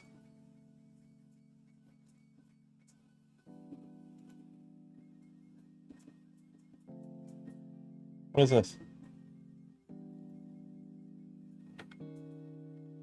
Microplastics. That link you posted isn't loading. Showing 0.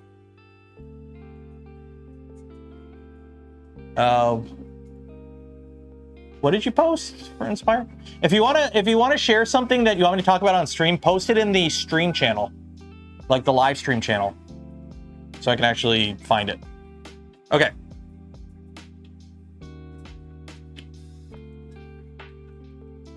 So the question is, are these actually intercepting? No, they're not. Okay.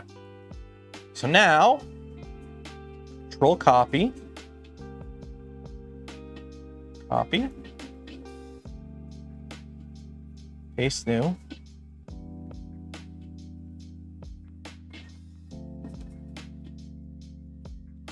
Next is this guy. Oh, what am I doing with this guy? Now it's playing. I'll show you. Say hello to Coda. These are lights. You buy them at Costco. So I like these lights because they're very soft and you can... Next is this guy. What am I doing with this guy? I will show you. Say hello to Coda. These are lights. You buy them at Costco. So I like these lights because they're very soft and you can make them brighter You can make them dimmer. I think I can go even less. Yeah, you can. This is as low as it goes, I think. I like that light. So, it's my spinning rainbow light. Because they're very good for just like not spotlighting. It's gonna take a moment for the oh, helps if I turn them. No, you turn off. No, you turn on. You turn on. You turn on. No, you turn on. No, you turn off. No, you turn on. Anyways. Next is this guy. What am I doing with this guy? I will show you. Ooh, oh, the Toymaker one. Nice. Yeah, so this is the file I used, I think, and then this is the Toymaker file. So the Toymaker one is less, is more. It's more simplified. There's not as much to it, but I don't know if it's more screen accurate. It's hard to say. Like screen accurate with Gundam is not really a thing, because Gundam is just kind of all over the place when it comes to, especially with animated. That measurement will be at an angle though. That's fine. That's fine. Remember, we can adjust this.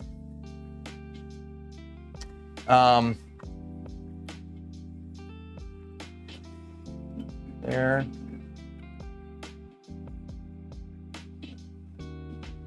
What is that? 4.039 millimeters. Oh no.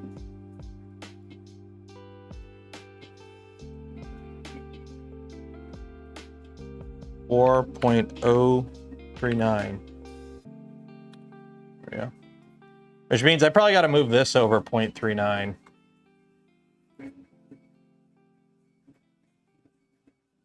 Oh no, that's 0. Okay. So there's that. So we have designed the butt sitting portion of our electric go-kart. Huzzah, class! Now we need to draw the rest of the owl. But I think this is something we'll probably end up doing on the Twitch stream, because Twitch is more of a rabbit hole for us doing this kind of shit. So let's go back to printing stuff, because the stuff's done over there. So let me move this off the desk and we'll finish up that the printer, because I do have to have this printer done, and so I do. This is priority. This is just side project shit. This is side project. So I got to figure out how to make the T-bar is easy. The T-bar I just make out of extrusions. We just strap extrusions together.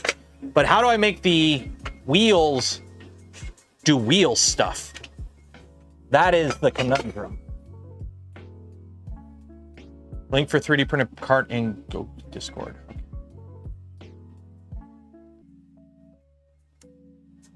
Oh, it's a video? Okay. Well, we'll check it out on Twitch tomorrow.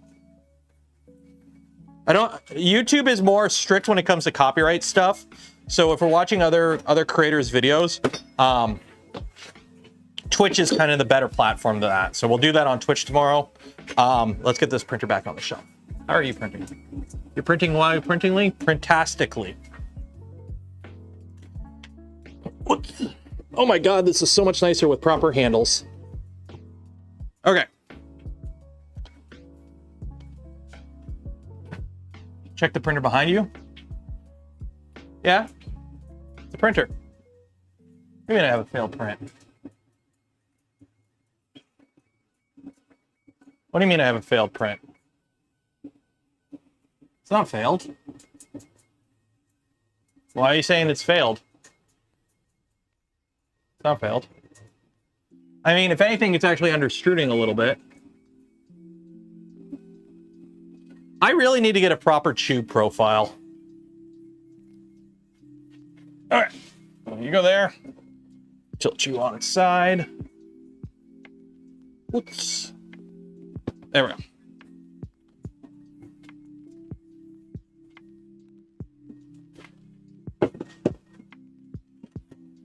So is this easier to do by just putting this in first and then attaching everything? How does this? Okay, well, that's that. Ah! It's just VHB, right? Ah!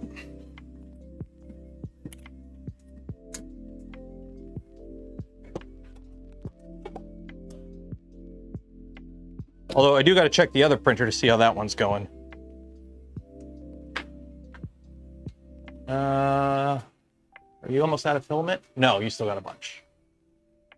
Still got a bunch. It's really dark on that side of the garage. I got no light over there.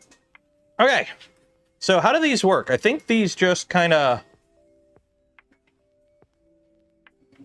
That goes there. Can I zoom out? No, that is... That's as zoomed out as I get.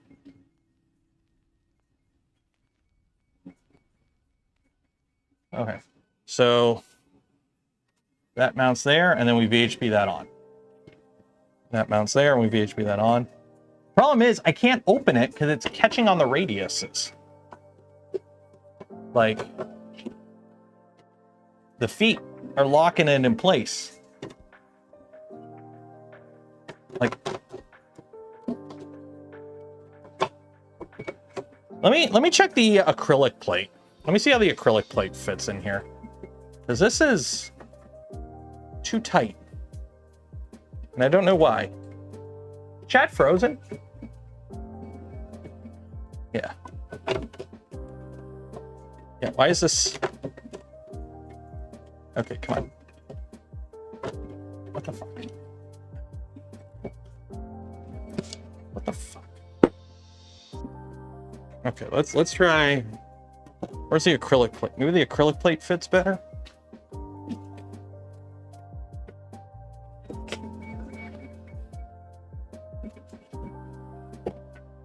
Let's try the acrylic plate. Maybe this fits better. No, that's also like that. Okay, is it the feet? Maybe the feet are too squished.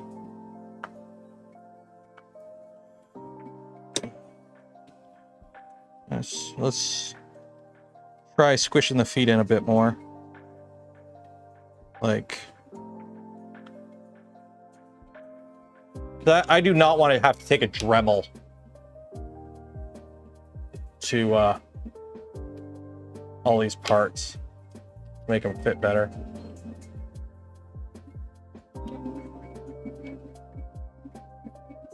Any tip for removing a print from a bed magnet sheet? You didn't forget the PI?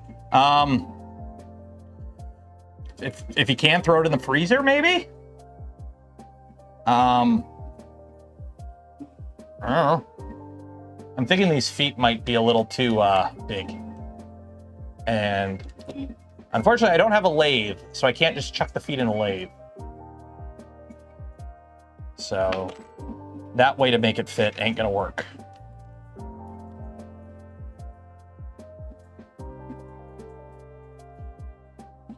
Okay. The panel does sit lower on the table. The problem is it's not fitting in here. Like it's... Okay, I think we're good now. There we go, okay. There we go. Okay, so I just had to move the feet around.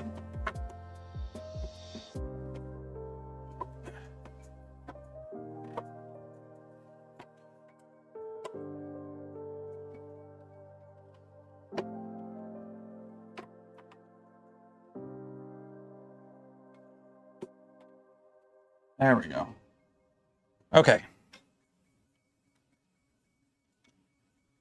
So we got to put some VHP on all these. And then we'll just kind of walk our way around and just tape it all in place. So good old VHP tape.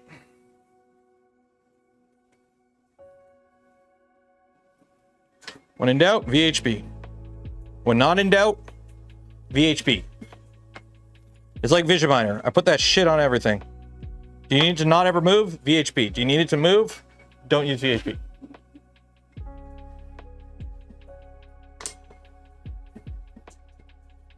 I mean, half of what I'm doing right now in the basement down there, instead of printing parts, I could just VHP it. But it's like, no. We will print brackets. And we will have fun.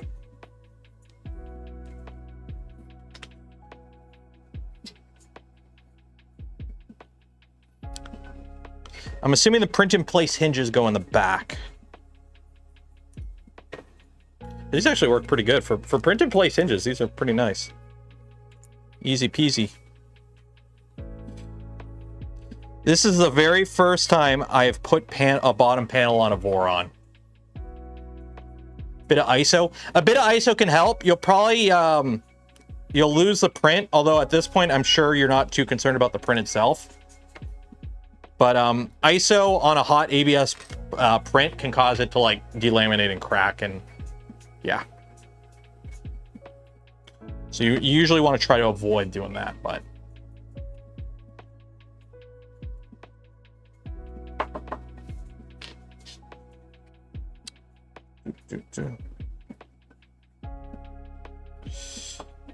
so who in chat here is going to 3D Printopia next week? Who in chat is going to 3D Printopia next week?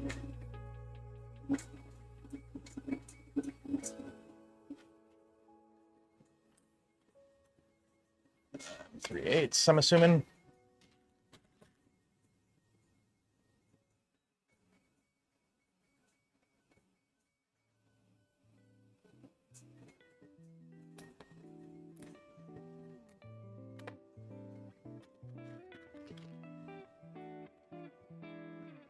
Medic Vince, you'll be there. Nice.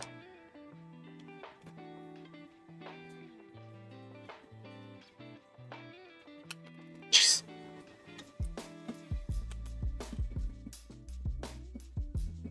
Where is it taking place? Bel Air, Maryland.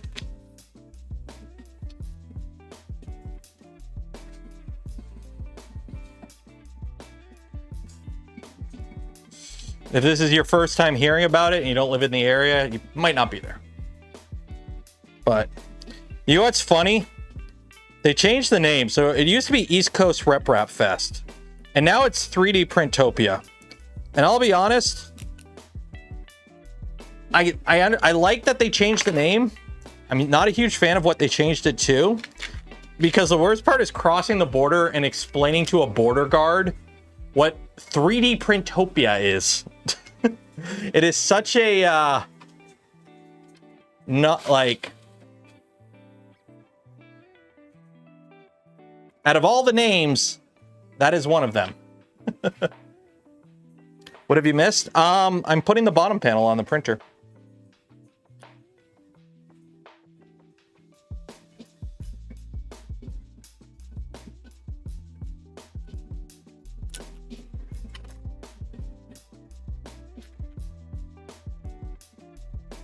About an hour away. Oh, there you go. Come out. Get tickets. You got to get tickets. I think they're like $10. But it's worth it. If you're into 3D printing at all, that $10 is worth it.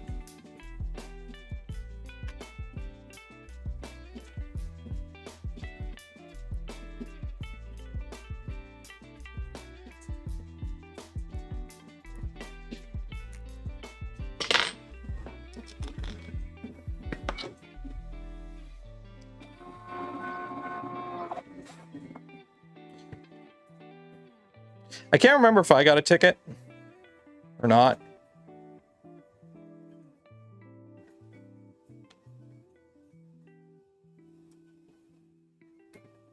Some events I don't get tickets for because they put me down as like content creator and I get like a media bag or something. I think this is one of them.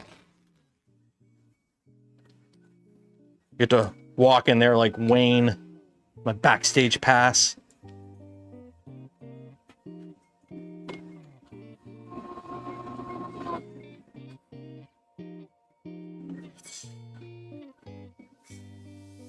Bring a friend. Yeah, bring a friend. Like there's tons of stuff there that isn't just for 3D printing, by the way. Like they have they'll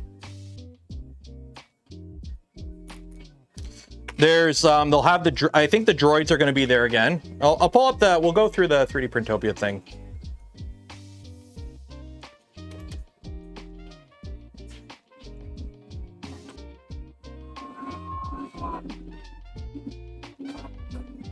But I think the droids will be there.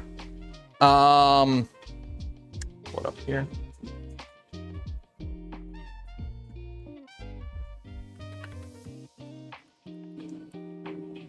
If you're Taylor F, you got an assigned table already. I don't have a table. I don't do tables at events. Yeah,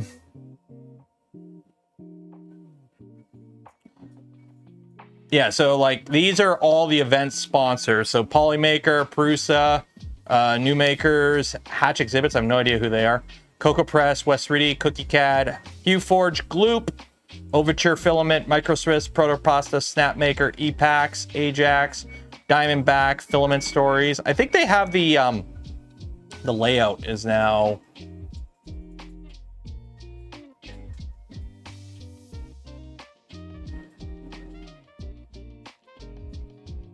Where do they have?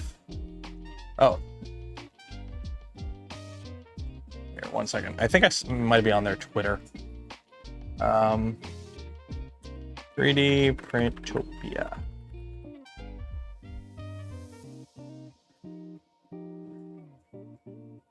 No, Bruce is there. They got a booth. Oh, here we go. Okay.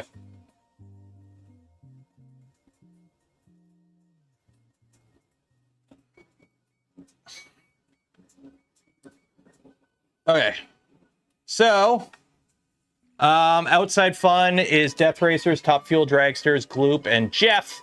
So inside we got Prusa, Diamondback E3D, Print Kits, Cocoa Press, West 3D, Micro Swiss, I think. I don't know who that is. Hatch. I have no. Who is Hatch Exhibits? No Bamboo Lab. What a surprise. It's not a surprise. Bamboo Lab does not participate in like any of these community things. They show up for the industry trade show, and that's about it. They really don't. I'm honestly really like you guys know I chirp Bamboo. Okay, I chirp all companies that I believe deserve chirping, but Bamboo, like one of the things that has annoyed me the most about Bamboo is they're not part of the community. They don't come to 3D print. They don't come to any 3D printing events. They sit in their little bubble and they sell printers. They don't interact with the community outside of like giveaways and like sponsoring people. They don't show up for a rep fest. They don't. I was actually, they were supposed to be at Smurf last year. And I was super excited for that because I wanted to talk to them.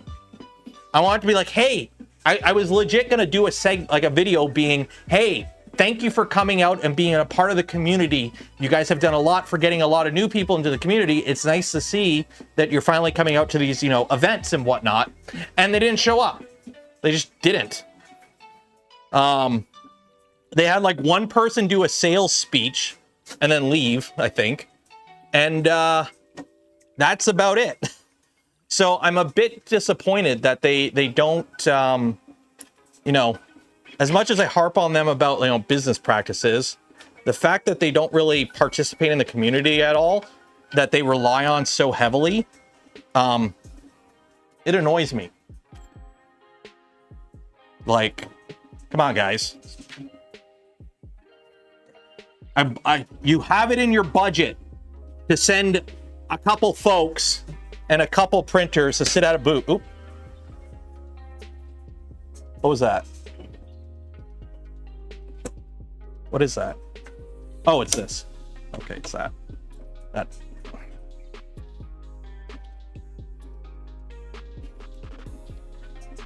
There we go. Okay.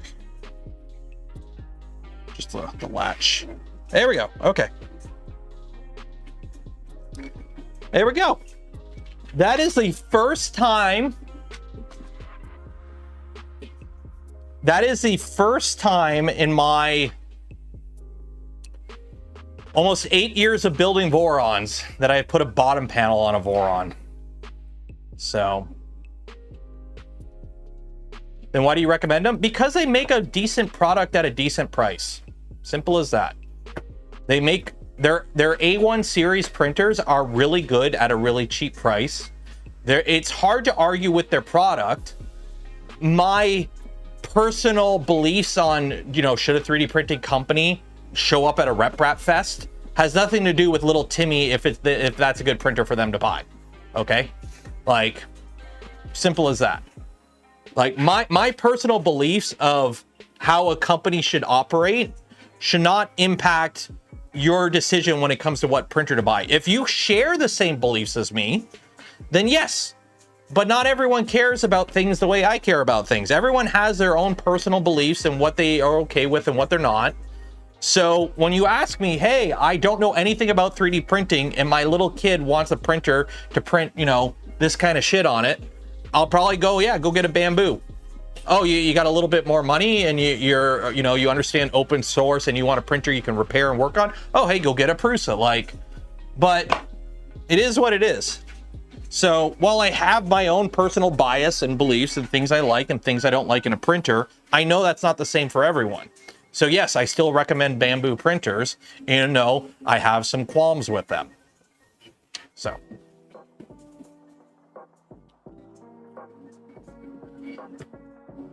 This turned out too damn good. I don't want to get it. Andrew, I'm keeping it. I'm keeping it, man. Look at it. It's so nice. I like it.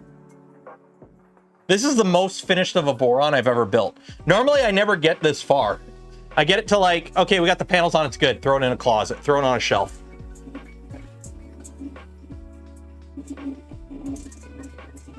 Oh, my wire broke. That is scratching the heck. The little wire that's supposed to be guiding the thing ripped out, so I gotta fix that. I will fix that in a minute. Oh well.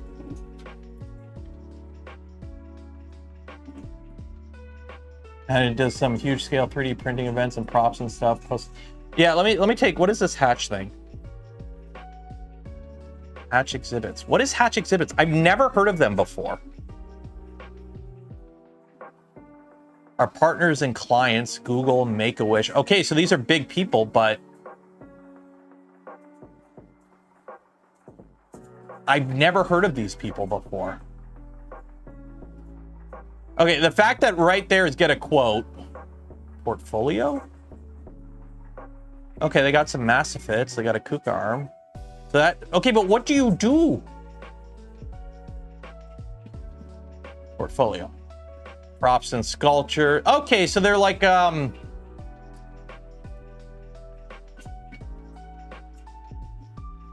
okay, so they do like custom stuff. So like, okay, like if I were to ever get into like doing 3D printing for a job outside of content creation, this is kind of this thing I would like to do. Is like, you know, 3D printed shotgun shells for some reason. But like, this is pretty cool. The Joe Lou. Oh, this. Okay, I've seen this. This is I've seen this. This is at the at the Kobo Center in Detroit. I've seen this. They were in front of Rapid last year. DeLorean replica, Bricklayer Union, Boston Marathon Union. Okay, so they're like a prop house sculpture type. About. That's cool. Oh, that'd be fun to talk to these folks. Founder, CEO. Do I know any of these people? Probably not. Yeah, I don't know any of these people, but yeah, that'd be fun. That'll be fun to talk to.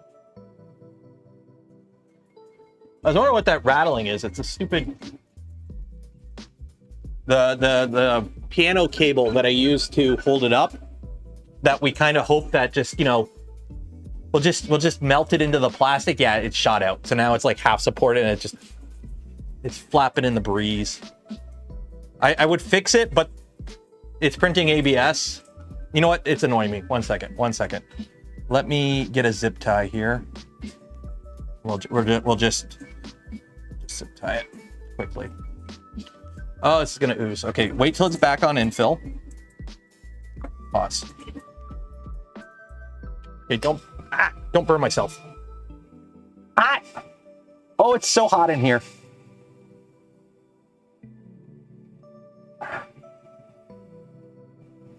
Literally, it is freaking hot in here. Ah, the motor's hot. Motor's hot. Ah.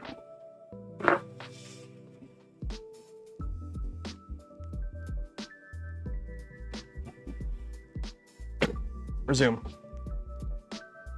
Ah, that's hot. That's like putting your hand in an oven.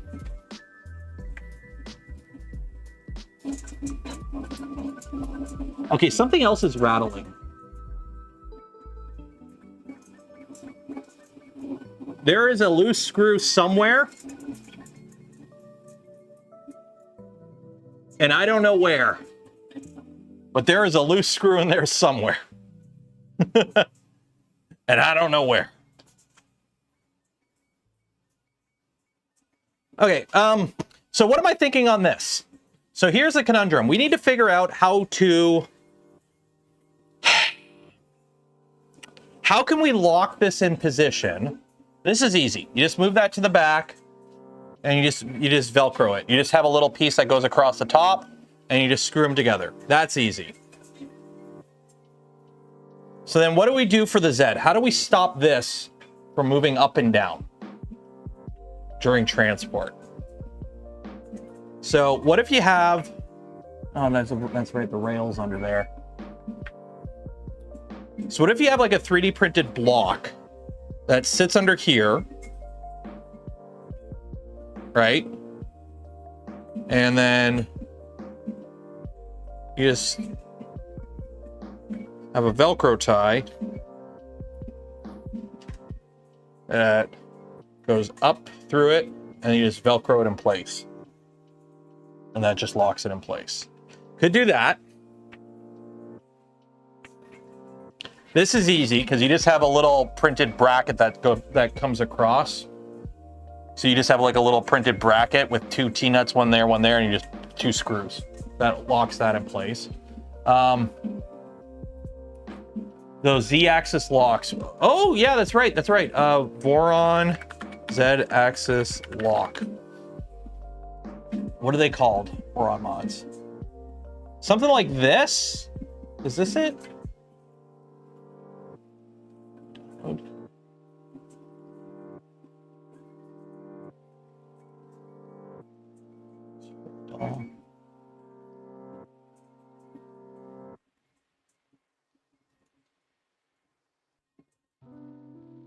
Oh yeah, I keep forgetting. I have freaking, for some reason, Cheeto box.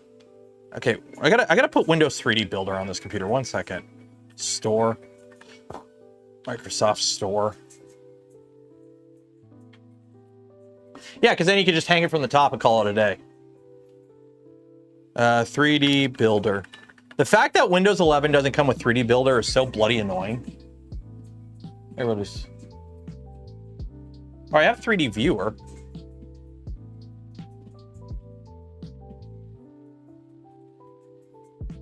Close window. Cancel. No, I don't want Cheeto box. Go away. Would you like to quit Cheeto box? Yes.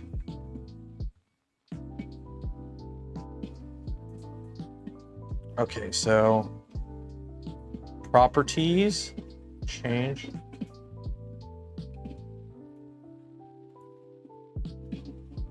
Where's 3D? Install 3D viewer. There we go. How it would take being moved around? It should be pretty good because you're printing it lengthwise. They removed, I know they have 3D viewer now. I'm installing that. I mean, you could just use like Prusa Slicer. And then what I'll do is I'm going to print them in a, we'll do red PETG. Because PETG is a bit more of a,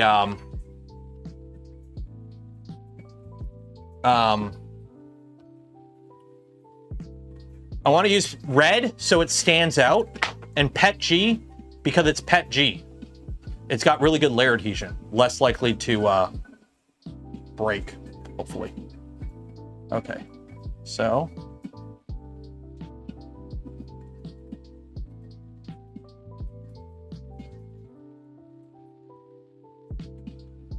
yeah.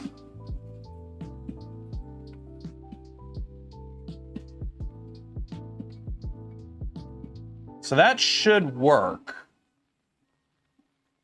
So just print 4 of these. Where did my mouse is going on adventure? Uh-oh. Been hacked. Been hacked.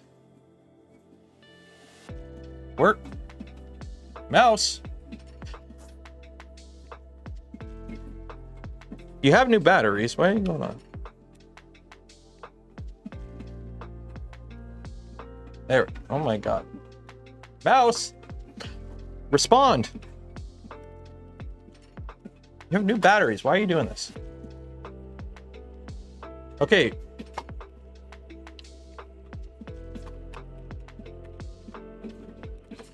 Okay, guys. My mouse has decided to not work.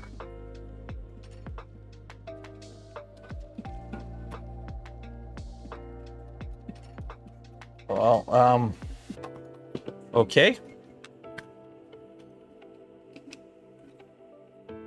Backup mouse it is. Okay.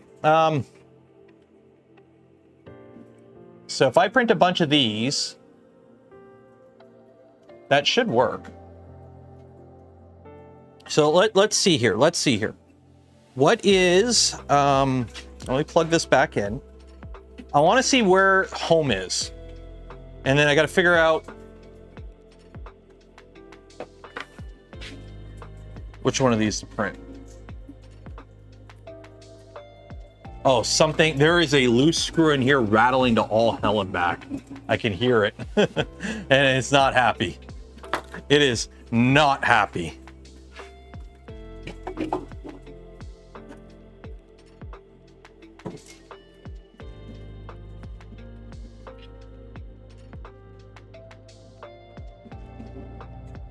Oh, I'm going to have fun hunting that loose screw down.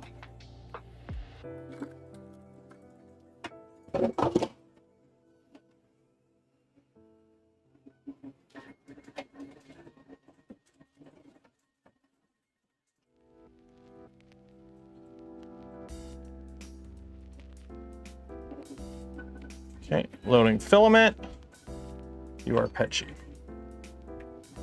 Okay. So the Gloop V2 is online. So if I home all,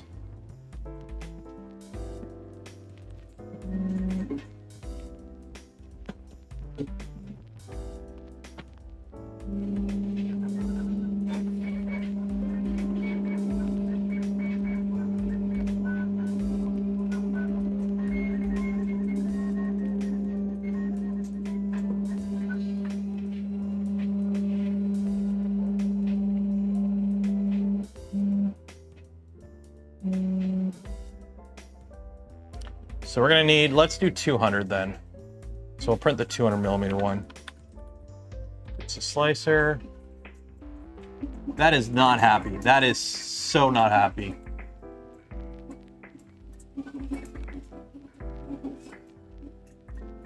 There is a loose screw in here and I have no idea where it's at, and it is not having a nice day. It is not having a nice day. So let's do 200. 4.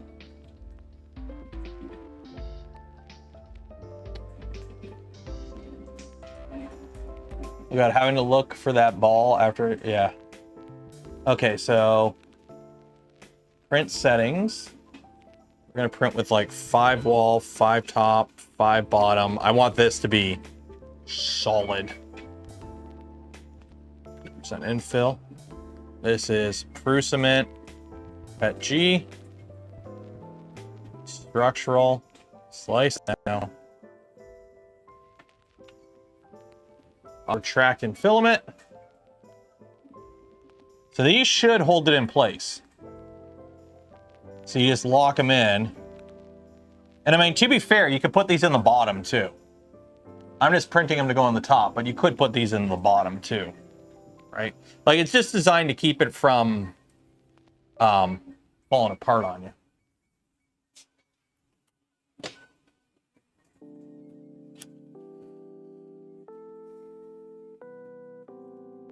Okay, so we'll send that to the printer.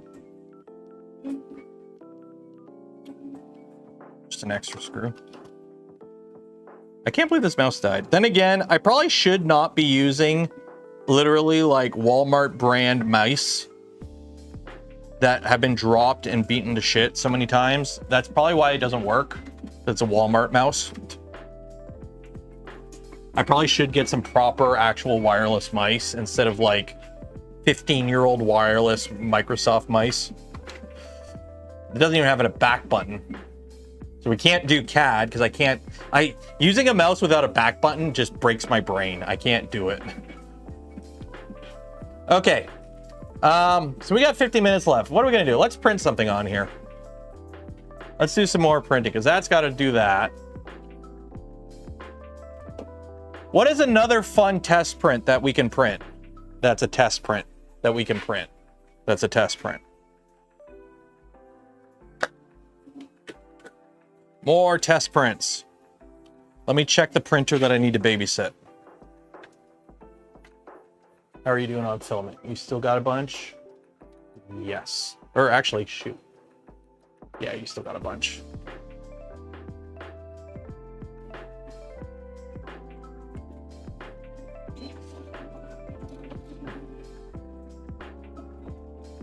You are running low. I have so many partial spools like this I got to get rid of that are like 2 or 3 wraps of filament. I've been using the maker chips to finish off a bunch of these, but it's like I still can't believe how many I have. Okay, let's see. What are you? You're Pet G. Pet G. What are you? Pet G. What are you? You're gold. Don't want to waste my gold. You're garbage. You're ASA. You're... Oh, there's the weights for the Gundam. You are PLA. Galaxy Black. Okay, cool. We're going to load you in here. Somebody find me a fun print. What would you want to see a printer print as a demo print at a trade show?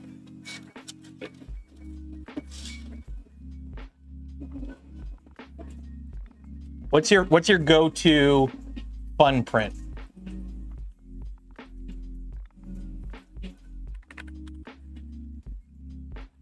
The pyramid made it. Oh yeah, the whatchamacallit pyramids. Printables. The Sierpinski, what's it called? Sierpinski. Wow, that's a pyramid. Pyramid. Where? Oh, here we go. Fractal pyramid. Is that what they're called? Most popular. Yeah, here we go. Download. No, I don't want the G code. Give me the...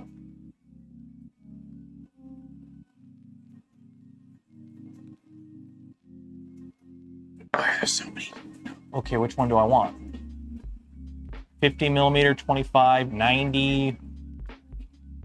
We'll do 100. Orca.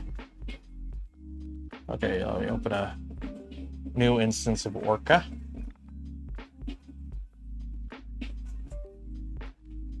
The pyramid made out of pyramids. Yo, dog, I heard you like pyramids, so I put a pyramid in your pyramid so you can pyramid while you pyramid, and you pyramid while you pyramid. So this is just a Voron.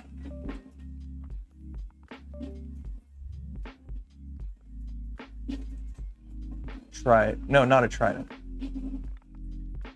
Okay. What is going on? My computer is doing like the dint noises.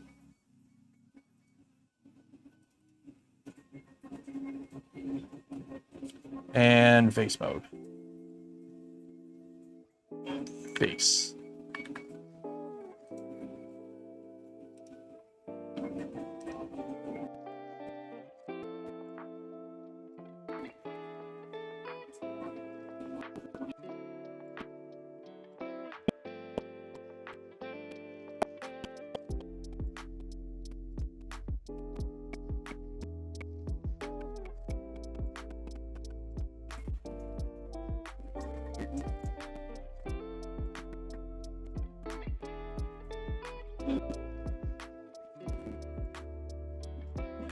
Probably should have more filament. I don't think that's enough black. Slicing. You know, we'll go with the... What is this? No, that's Petchy. Where are you? Petchy. What are you? You're not Petchy. What are you? What are you? You're... How much filament do I need for this? Wow, it is taking its sweet time slicing that. It is taking its sweet time slicing that.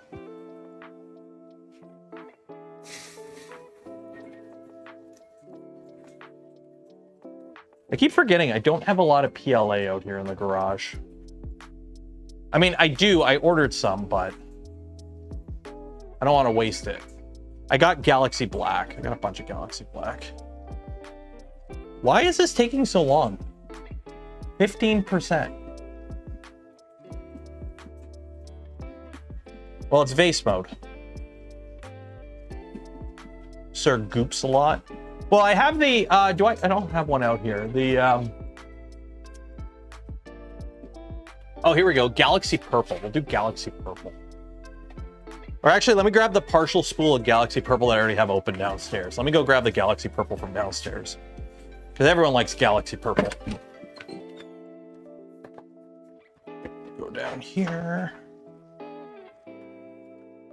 Galaxy Purple. Where are you? There you are. Everyone likes Galaxy Purple. There we go. That's printing good.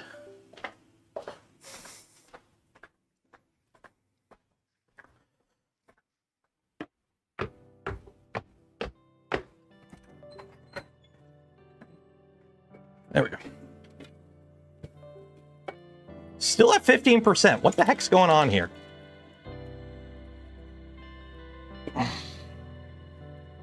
I don't know if this is a special spool of Galaxy Purple. Oh, shoot. I'm wasting Anniversary Purple. PLA Anniversary Galaxy Purple. Oh, well. I mean, it's a fun print, so. And I'm keeping the print anyways, so.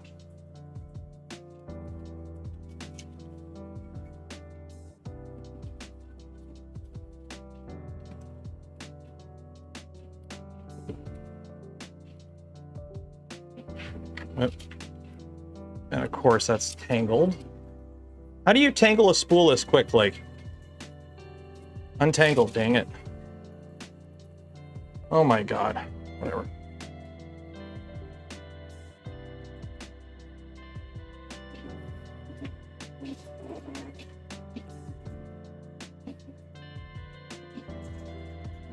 Extrude 25 at 5. Extrude.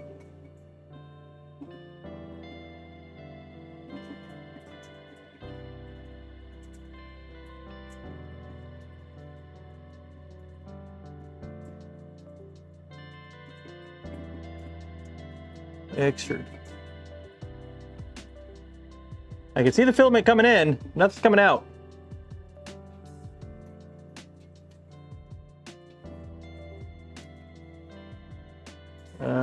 Temperature, cool down. There we go. Extrude. There we go. Now we're good. It's still at 15%. And according to this, YouTube is not receiving enough information. Why is this taking so long to... Well, I guess it's going to take forever. Yeah, no, vase mode's on. I do have vase mode enabled.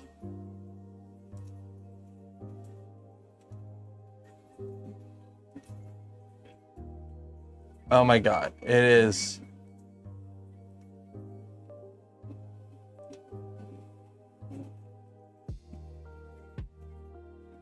Yeah, spiral vase is enabled. Where is it? Is it in other setting?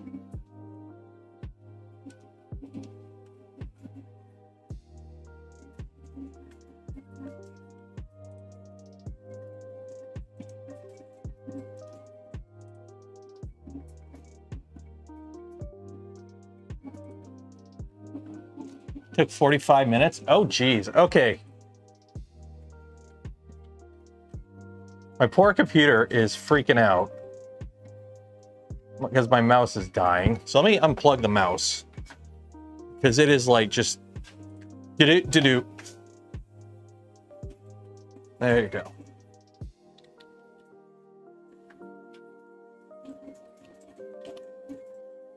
Kill that mouse. Oh, is it another? Okay, so let's cancel.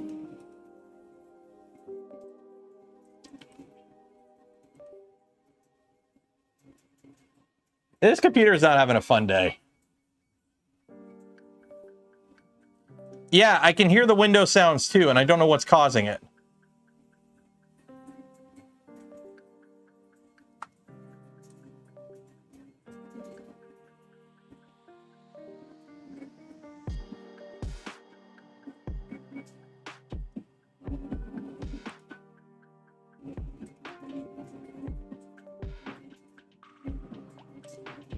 Yeah, are you guys hearing Windows noises constantly?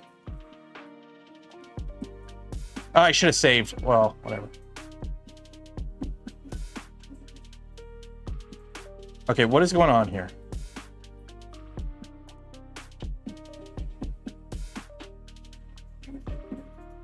Okay, is it still glitching?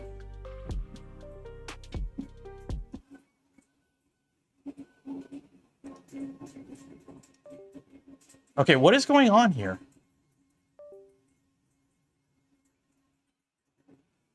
What device is doing this?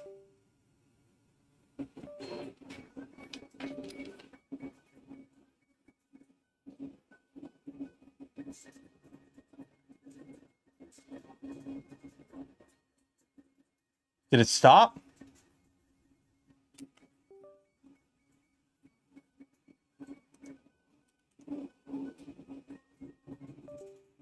Okay, it was a crappy Microsoft mouse. So what about this mouse?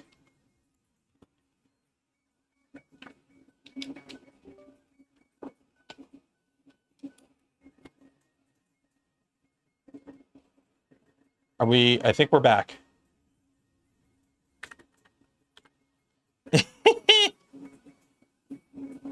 Okay, so that was the crappy Microsoft mouse. Don't use this mouse. Right in the garbage. This mouse is garbage. Garbage.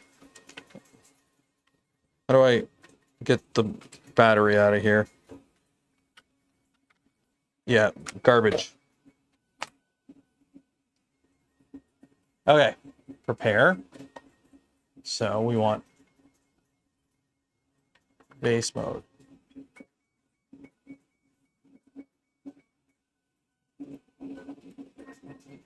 Spiral vase, enable. Yes. What is smooth spiral? Smooth spiral smooths out X and Y moves as well, resulting in no visible seams at all, even in the X. Okay. Oh, we'll just downloads, triangle,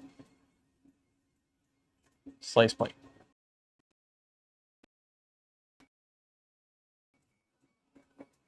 Watch my camera freak out.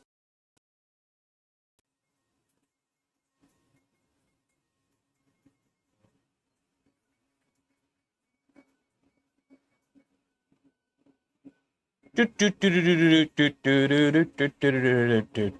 forget, if you have not entered yet for your chance to win some Polymaker filament, do this now. Enter for your chance. We will be doing the draw at 11 p.m. EST. While you're down there, don't forget to like the smash button, ring the bell, subscribe if you're not subscribed. And if you want to help support the channel, the content I create, and the things I do, consider becoming a channel member, Patreon supporter, or if you're really cool, gifting memberships to others. Best way to help support the channel is the gifting memberships, because then other people get to hang out this week when we do members only stuff. You also get tomorrow's video early. So if you want to watch a video right after here where we look at to see how Gundam kits are made, go check that out. Okay, oh, 25%. Okay, what is reliability history? Reliability history. Reliability monitor is generating the report. Please wait. You are not having a nice day. That printer is a little rattled. Okay. I don't know what this is. What am I looking at here? Stop responding. Fatal Windows update. Well, that's always good. Successful Windows update. Okay, whatever. 25%.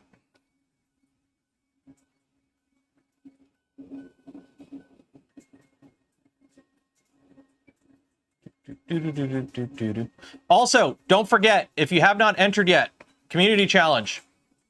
Very easy to do. Literally, the more stuff you guys submit, the more we have to look at and the more fun the stream will be. But literally, all you have to do is print something with 50 grams of filament. Easy peasy, lemony squeezy. You have a little over a week to enter this month's community challenge.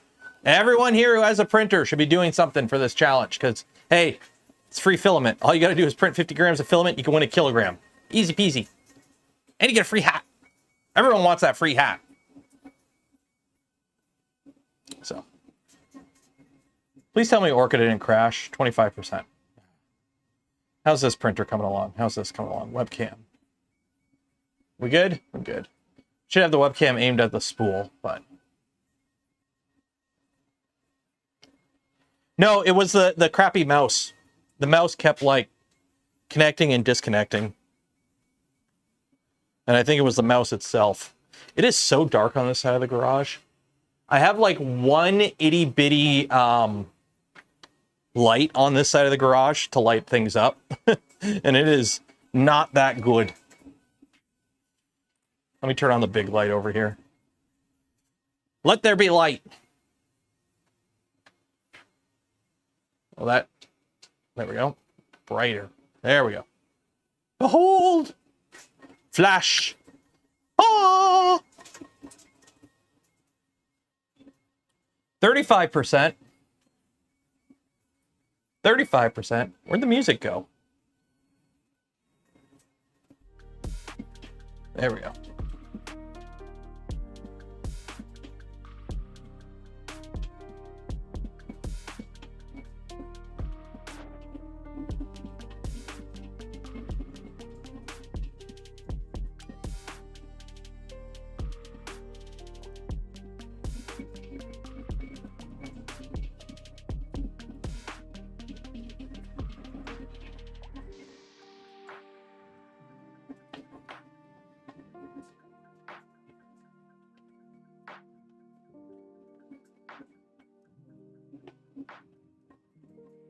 Lockheed, what are you up to?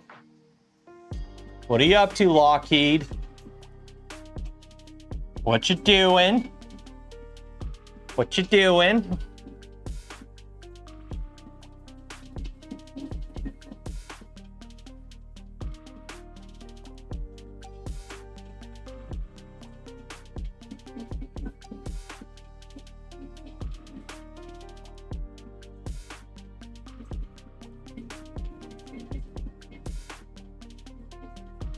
Oh, and my mouse died again.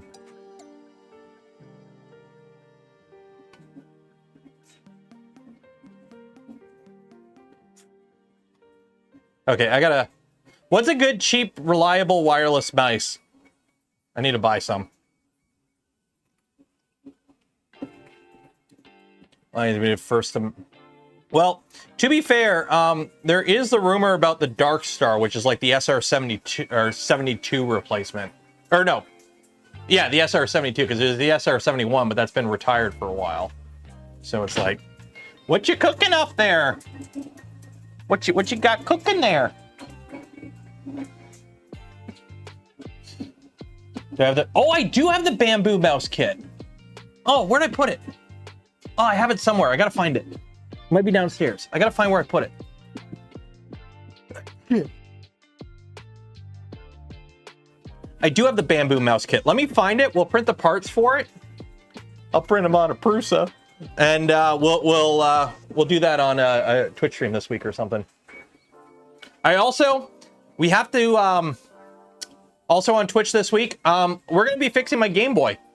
I have a Game Boy Color, and it doesn't work, or at least the speaker doesn't work, and I want to get it working because I don't know about you. I want to play some Pokemon Red. So, a fresh battery, fresh enough. Oh, here we go.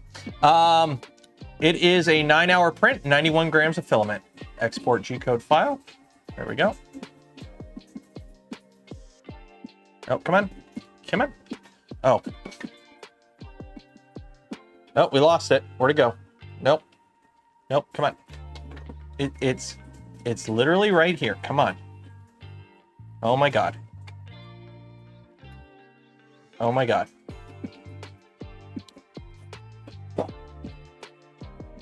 Oh my God, we lost it. We lost it. I wonder if it's the surface it's on. Like if...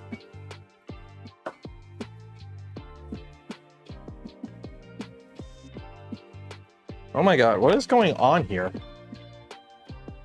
Okay. These are brand new batteries. I put these batteries in like a week ago.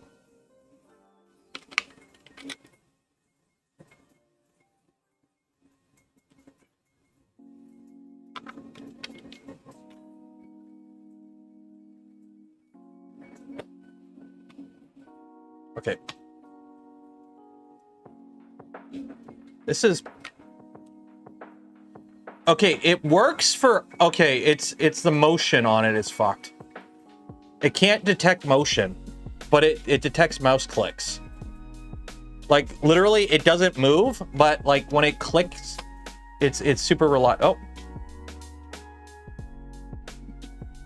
Oh. Okay, yeah, so I gotta go buy a mouse. Save. Okay, that's saved. Let's get the print going.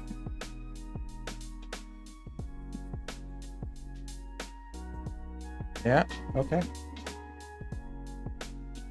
Okay, come on, come on. Oh my God, this is horrible. This is the most like... There we go. Okay, I'm gonna go get a different mouse. This mouse is dead. This mouse is dead. I'm gonna get a new mouse. This mouse is dead.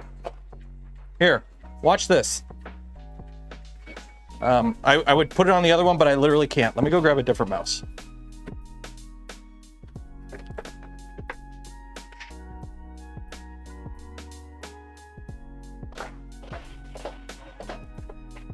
You and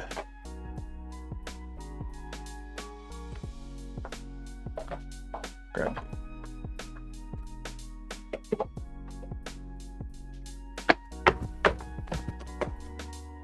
Okay. It's just one of those nights. Oh my God. Look, guys. Look. Look. Wee. Wee. Wee. Wee. Wee. Oh my God. Look at the responsiveness. So this mouse, we take the batteries out. And then...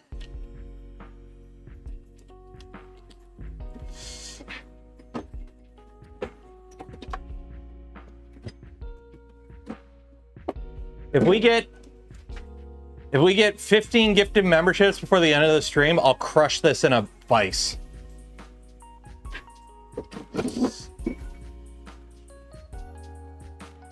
I will crush this in a vice.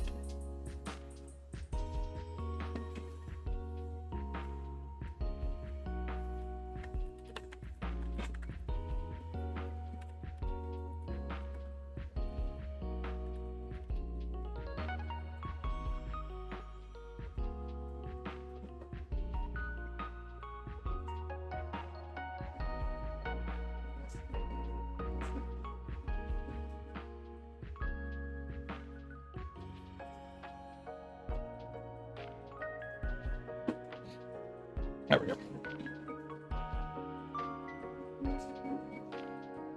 Oh, don't knock it. Cheers for the 5.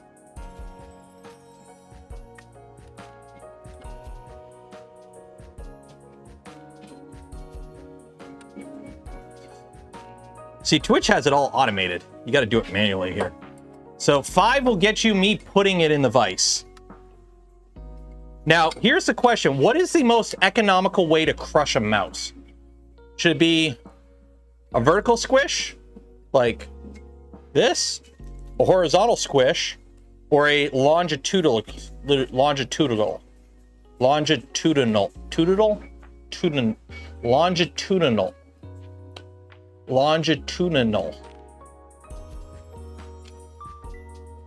Wayne gifted 5. Cheers and appreciate it. So that's... So, long ways, short ways, or squat ways? Long ways, short ways, or squat? Head to toe? Head to toe. I think that would be the most interesting.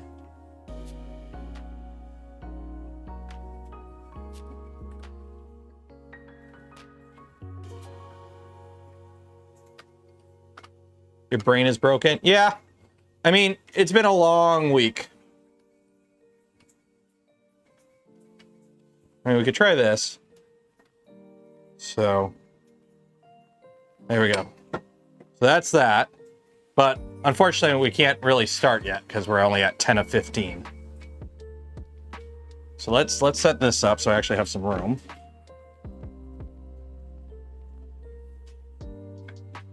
What are you doing? Uh-oh. Uh-oh. Cancel. I slice this for wrong printer. Voron 300. Discard. Misc PLA. Vase.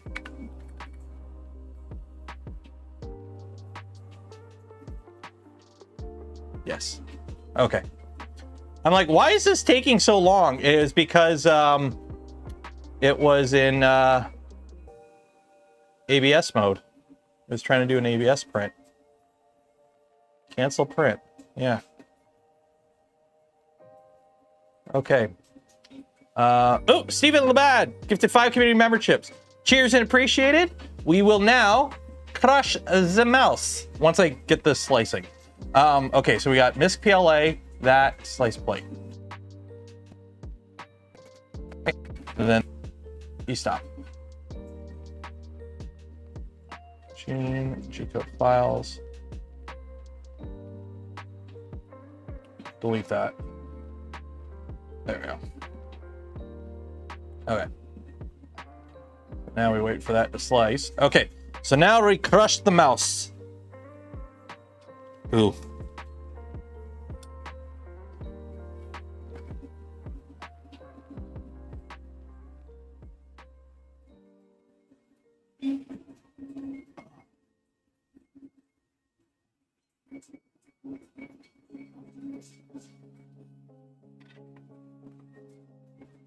Did you, okay, did the link you toss, is it in Amazon Canada? Oh my God, this thing's actually holding, oh. I can hear it creaking.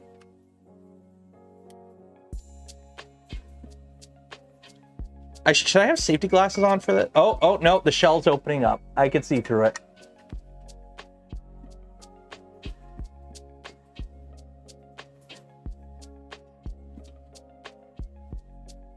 Oh.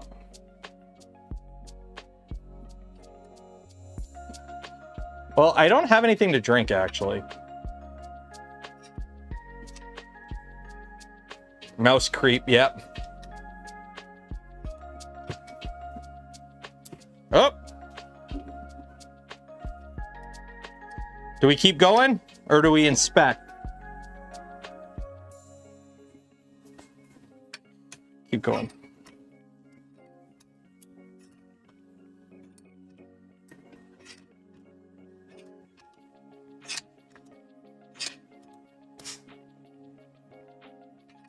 I can see all the hand residue that's made its way inside it over the years.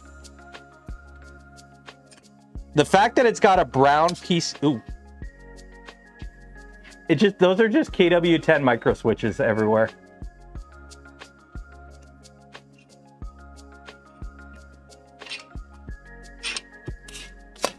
Yeah!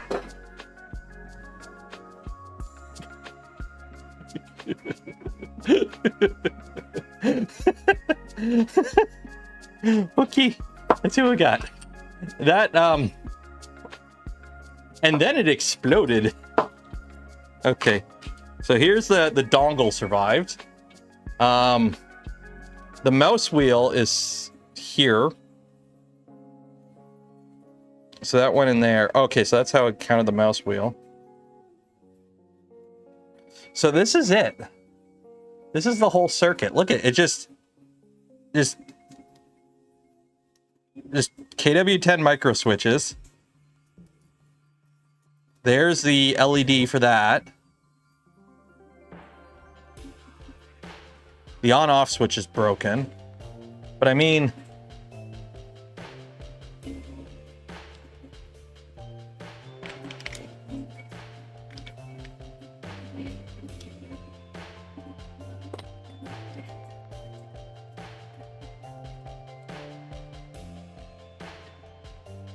Okay, the on-off switch has seen better days.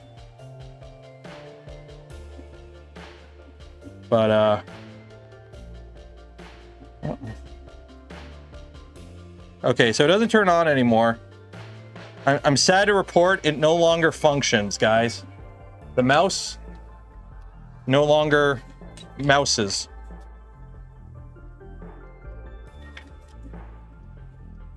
The mouse no longer mouses.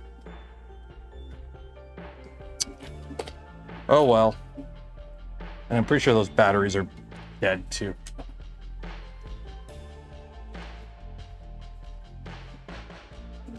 By the way, I have a whole bag of micro switches. Like, I found a bag of like 50 micro switches, so.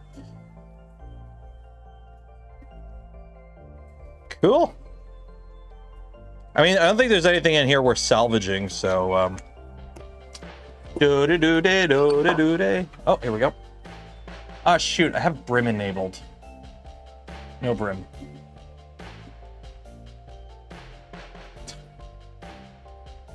Long live the mouse.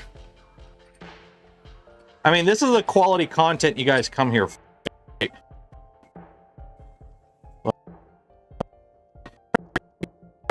Mice, right?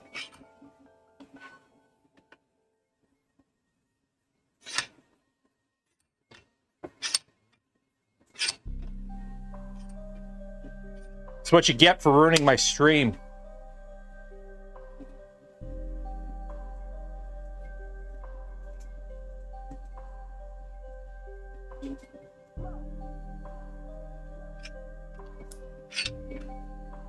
Oh no, it's sliced. It's uploading right now.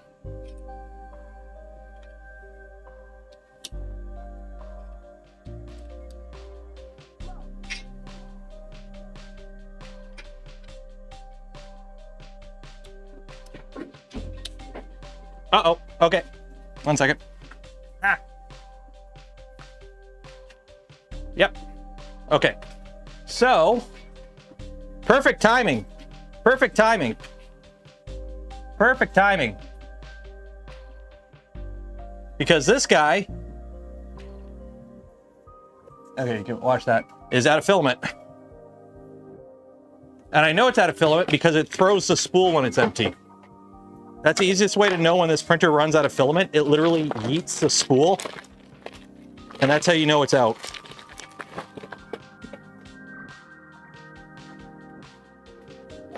So I gotta swap this quick. Pause.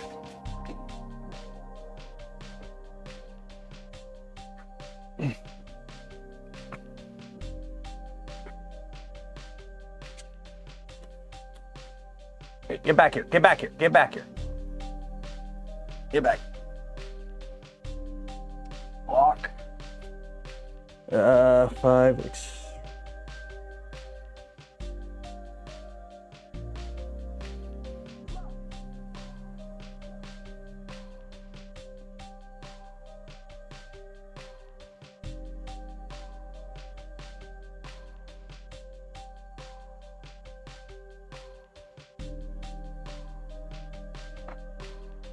Who's it?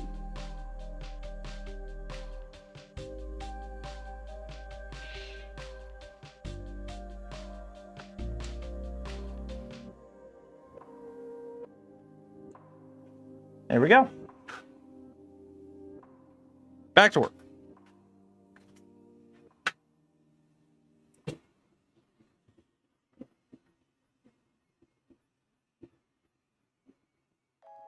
Yep, it's printing. There we go. The spool holder on it literally will throw the spool when it's out of filament. It's actually pretty cool. I mean, I'm assuming it's not supposed to do that. It's just kind of a quirk of the way the spool holder is set up. But literally with that printer, when it's done printing, or when that spool gets to like barely any filament, it throws it. It just yeets it. So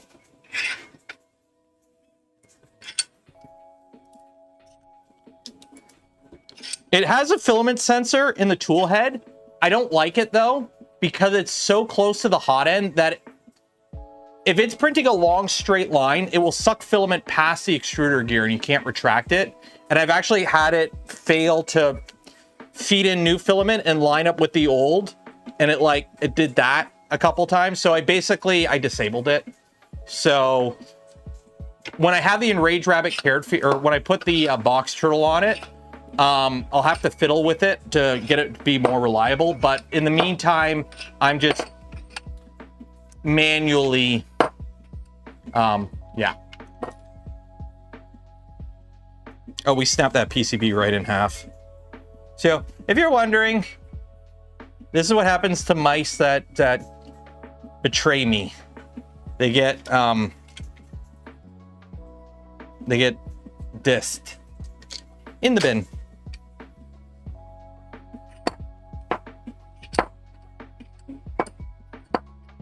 So now we gotta wait for the bed to cool down from 100 degrees. Unfortunately. I should have used the filament joiner. That would have come in handy.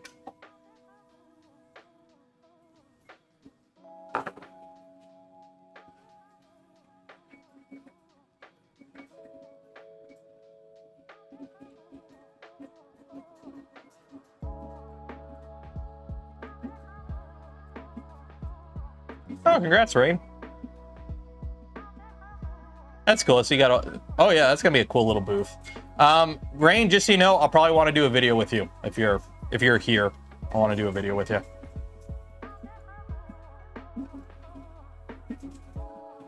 Logitech Canada. Ergo. See those? The thing is, I don't like ball mice. I like the ball. I'm not a huge fan of. I've tried ball mice. I'm not a huge fan of them. And I like more compact mice. So, like, to be fair, it probably makes more sense to have a ball mouse, but I'm so used to...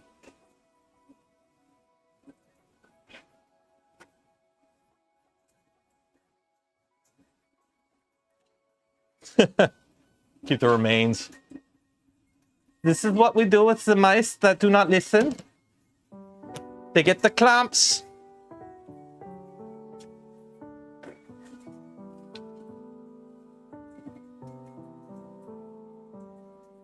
So, I know we were talking about this on the stream yesterday. And somebody suggested that we swap out these big chunky motors with pancake motors. And then I realized I have some extra LDO pancakes. The problem is the LDO pancakes are short shaft. So they won't reach up far enough to actually engage the gear. And also the gear is press fit. I'm pretty sure the drive gear that they use on these, yeah, the drive gear on these is press fit. So I can't easily swap the motors. So, but I did do a little bit of looking to try and find, because the thing is, I was looking at glow in the dark. For those that don't know, I want to make a sand table that I can put on the wall. So it's not going to be a sand table. It's going to be a, basically a, we're going to use a UV reactive paint on a panel, and it'll use a UV light, so it'll trace it out. The problem is, it's trying to find something that will not fade too quickly and is bright enough to see on camera with studio lights. That's the problem. What are we doing right now? Oh, we're waiting for it to cool down because the bed's too hot.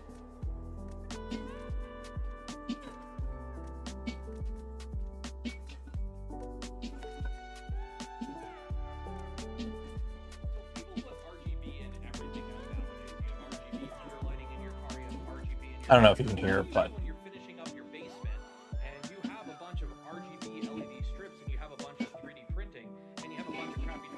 Wait for it, wait for it, wait for it. Use crown molding. RGB crown molding. Because of course, why not?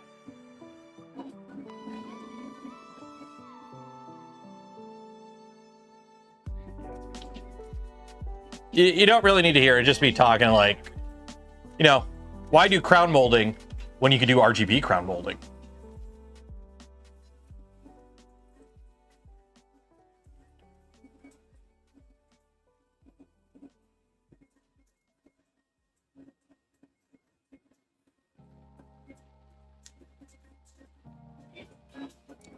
Mousing space. The problem is I am so used to moving the mouse around. I've tried trackballs. I have tried using a trackball mouse because I used to have a trackball mouse. Our first computer, we used a trackball mouse.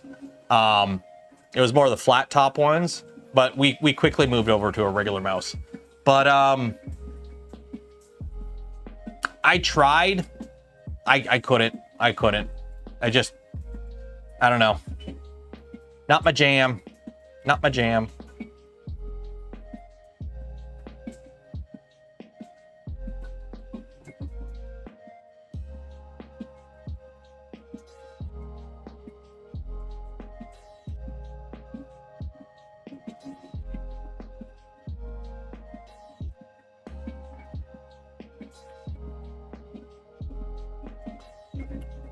A CAD mouse, like one of those IntelliMouses.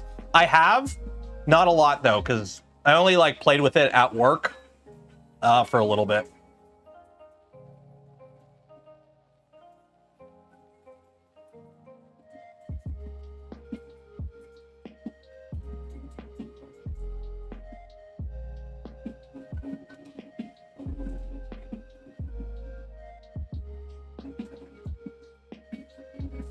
The old missile command.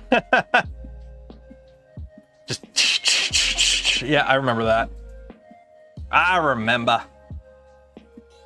Okay, we got 6 minutes left in the stream today.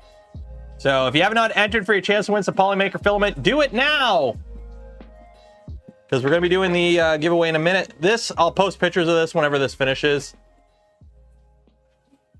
And then, how long is on this? We got this 20% done.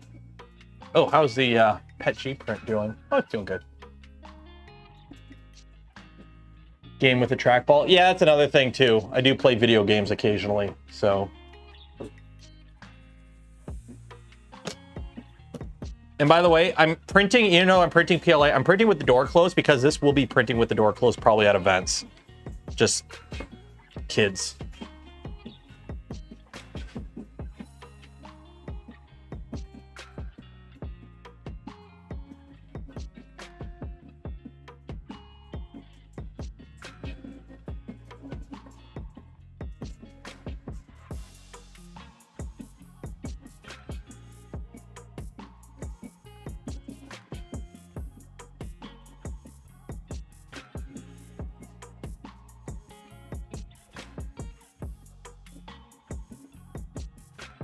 Trackball. Well, that's the other thing. Like, you have to.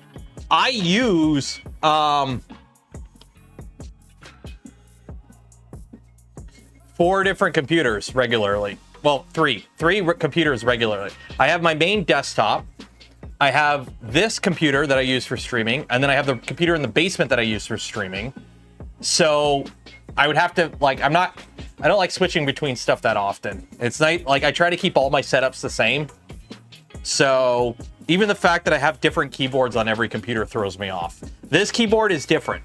The other 2 keyboards, even though the form factors are different, they're full-size mechanical. This is a low-profile one, and I screw up on typing this keyboard all the time because it's I taught myself to type. So when I type, okay, here's my keyboard. When I type, I type with like these 3 fingers. So the quick brown fox jumps over the lazy dog. So like the way I type is like, imagine like I taught myself to type because we didn't have typing classes when I was in school until after I got our family computer, and then like I was playing on that. So I had to like teach myself to type. because the school that I went to at the time would have taught me typing the next year, but then I moved schools, and the school I moved to had the typing classes the year before. So I missed typing classes, so I basically had to teach myself to type. So I basically learned peck typing without looking. So, oh, you had Mavis Beacon. Oh, I'm jelly. You had Mavis as your personal tutor. Oh, I'm jelly. So jelly. So yeah, so I type like with like these fingers, like, so it's like it's here. Let me. The quick brown fox jumps over the lazy dog. How are all of you doing today? This is so weird, but this is how I type. Yeah, so it's like, I don't do like the home row using all the fingers. I have a weird way of typing, but it's because I taught myself to type. So, oh, I know Mavis Beacon was made up. She wasn't a real person. So, she was not real.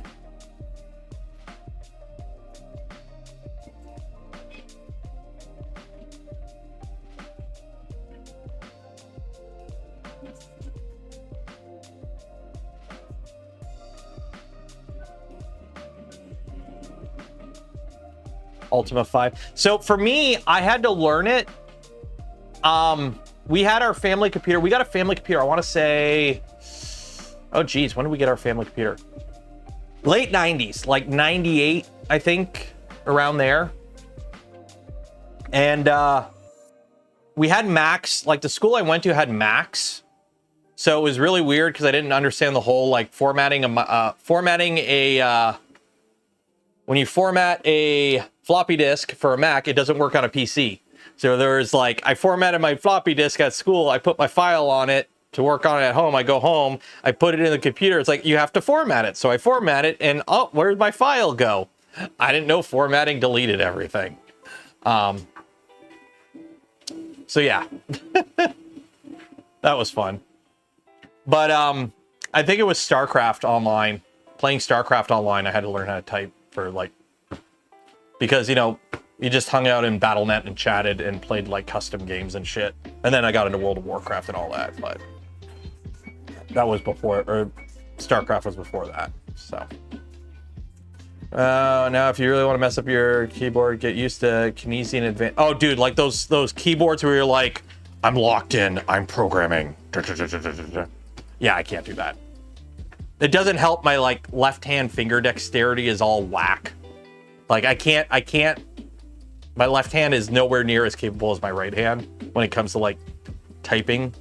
Like what is it? You can't like, there's something with like being able to move your fingers and like, they're not tied together on my left hand like they are on my right.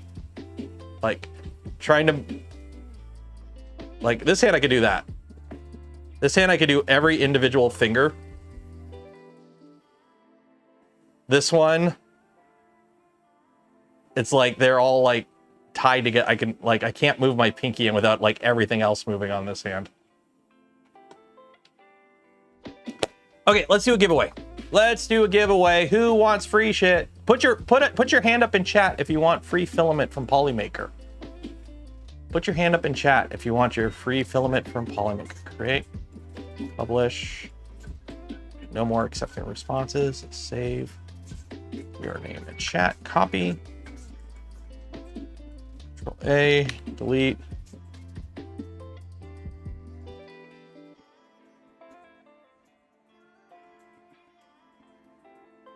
What is this? Keep changing. Let's see. I'll save. Marbles on Steam.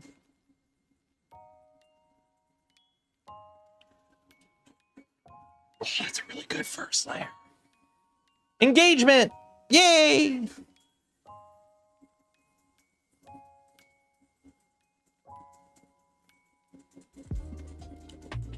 Continue. Race. Add names. Clear. Open. 194. Minus that one. So 193. Random. Bots. Oh, I don't like this map. This map sucks. Random. Yeah, we'll do this one. 193. So how this works, if you win, you get a spool of filament from POLYMAKER, plain and simple. But if I pick your ball and you win, you're the luckiest ball in the world. You also get a free hat along with your spool of filament from POLYMAKER. This ball right here is unlucky because it's this ball right here that's lucky. And by this ball, I mean this ball. And by this ball, I mean this ball, right? This one right here. Lewis Seul. If you win, you get a free hat along with your spool of filament from POLYMAKER. If anyone else wins, you just get the spool of filament. Good luck! Exclamation mark zoom zoom does absolutely nothing. Exclamation mark gullible, well, that does absolutely nothing. But if you like the smash button, ring the bell, and are subscribed to the channel, thank you. I appreciate it. I really do, actually.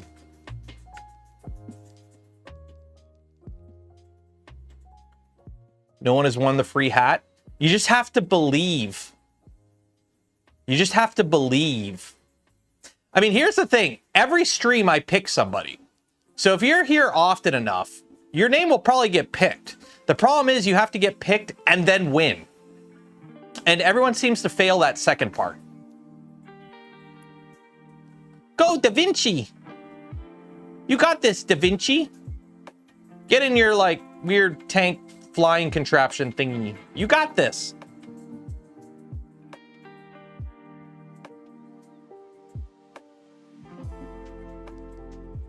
Oh, oh, oh, oh, oh, oh, up, up, up, up. Okay, some people actually got out of there.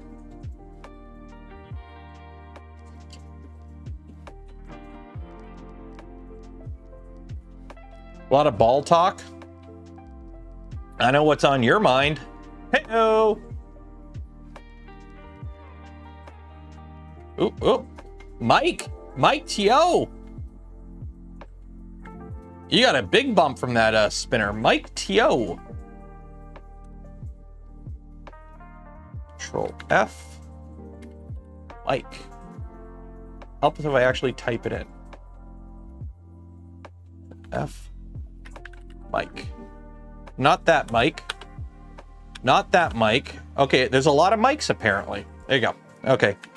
That's a cool print. Okay, cool. Congratulations, Mike. You have won yourself a spool of filament from POLYMAKER. You will get an email from me after the stream ends with information on how to collect your filament from POLYMAKER. Golf claps in chat, everyone. Golf claps in chat.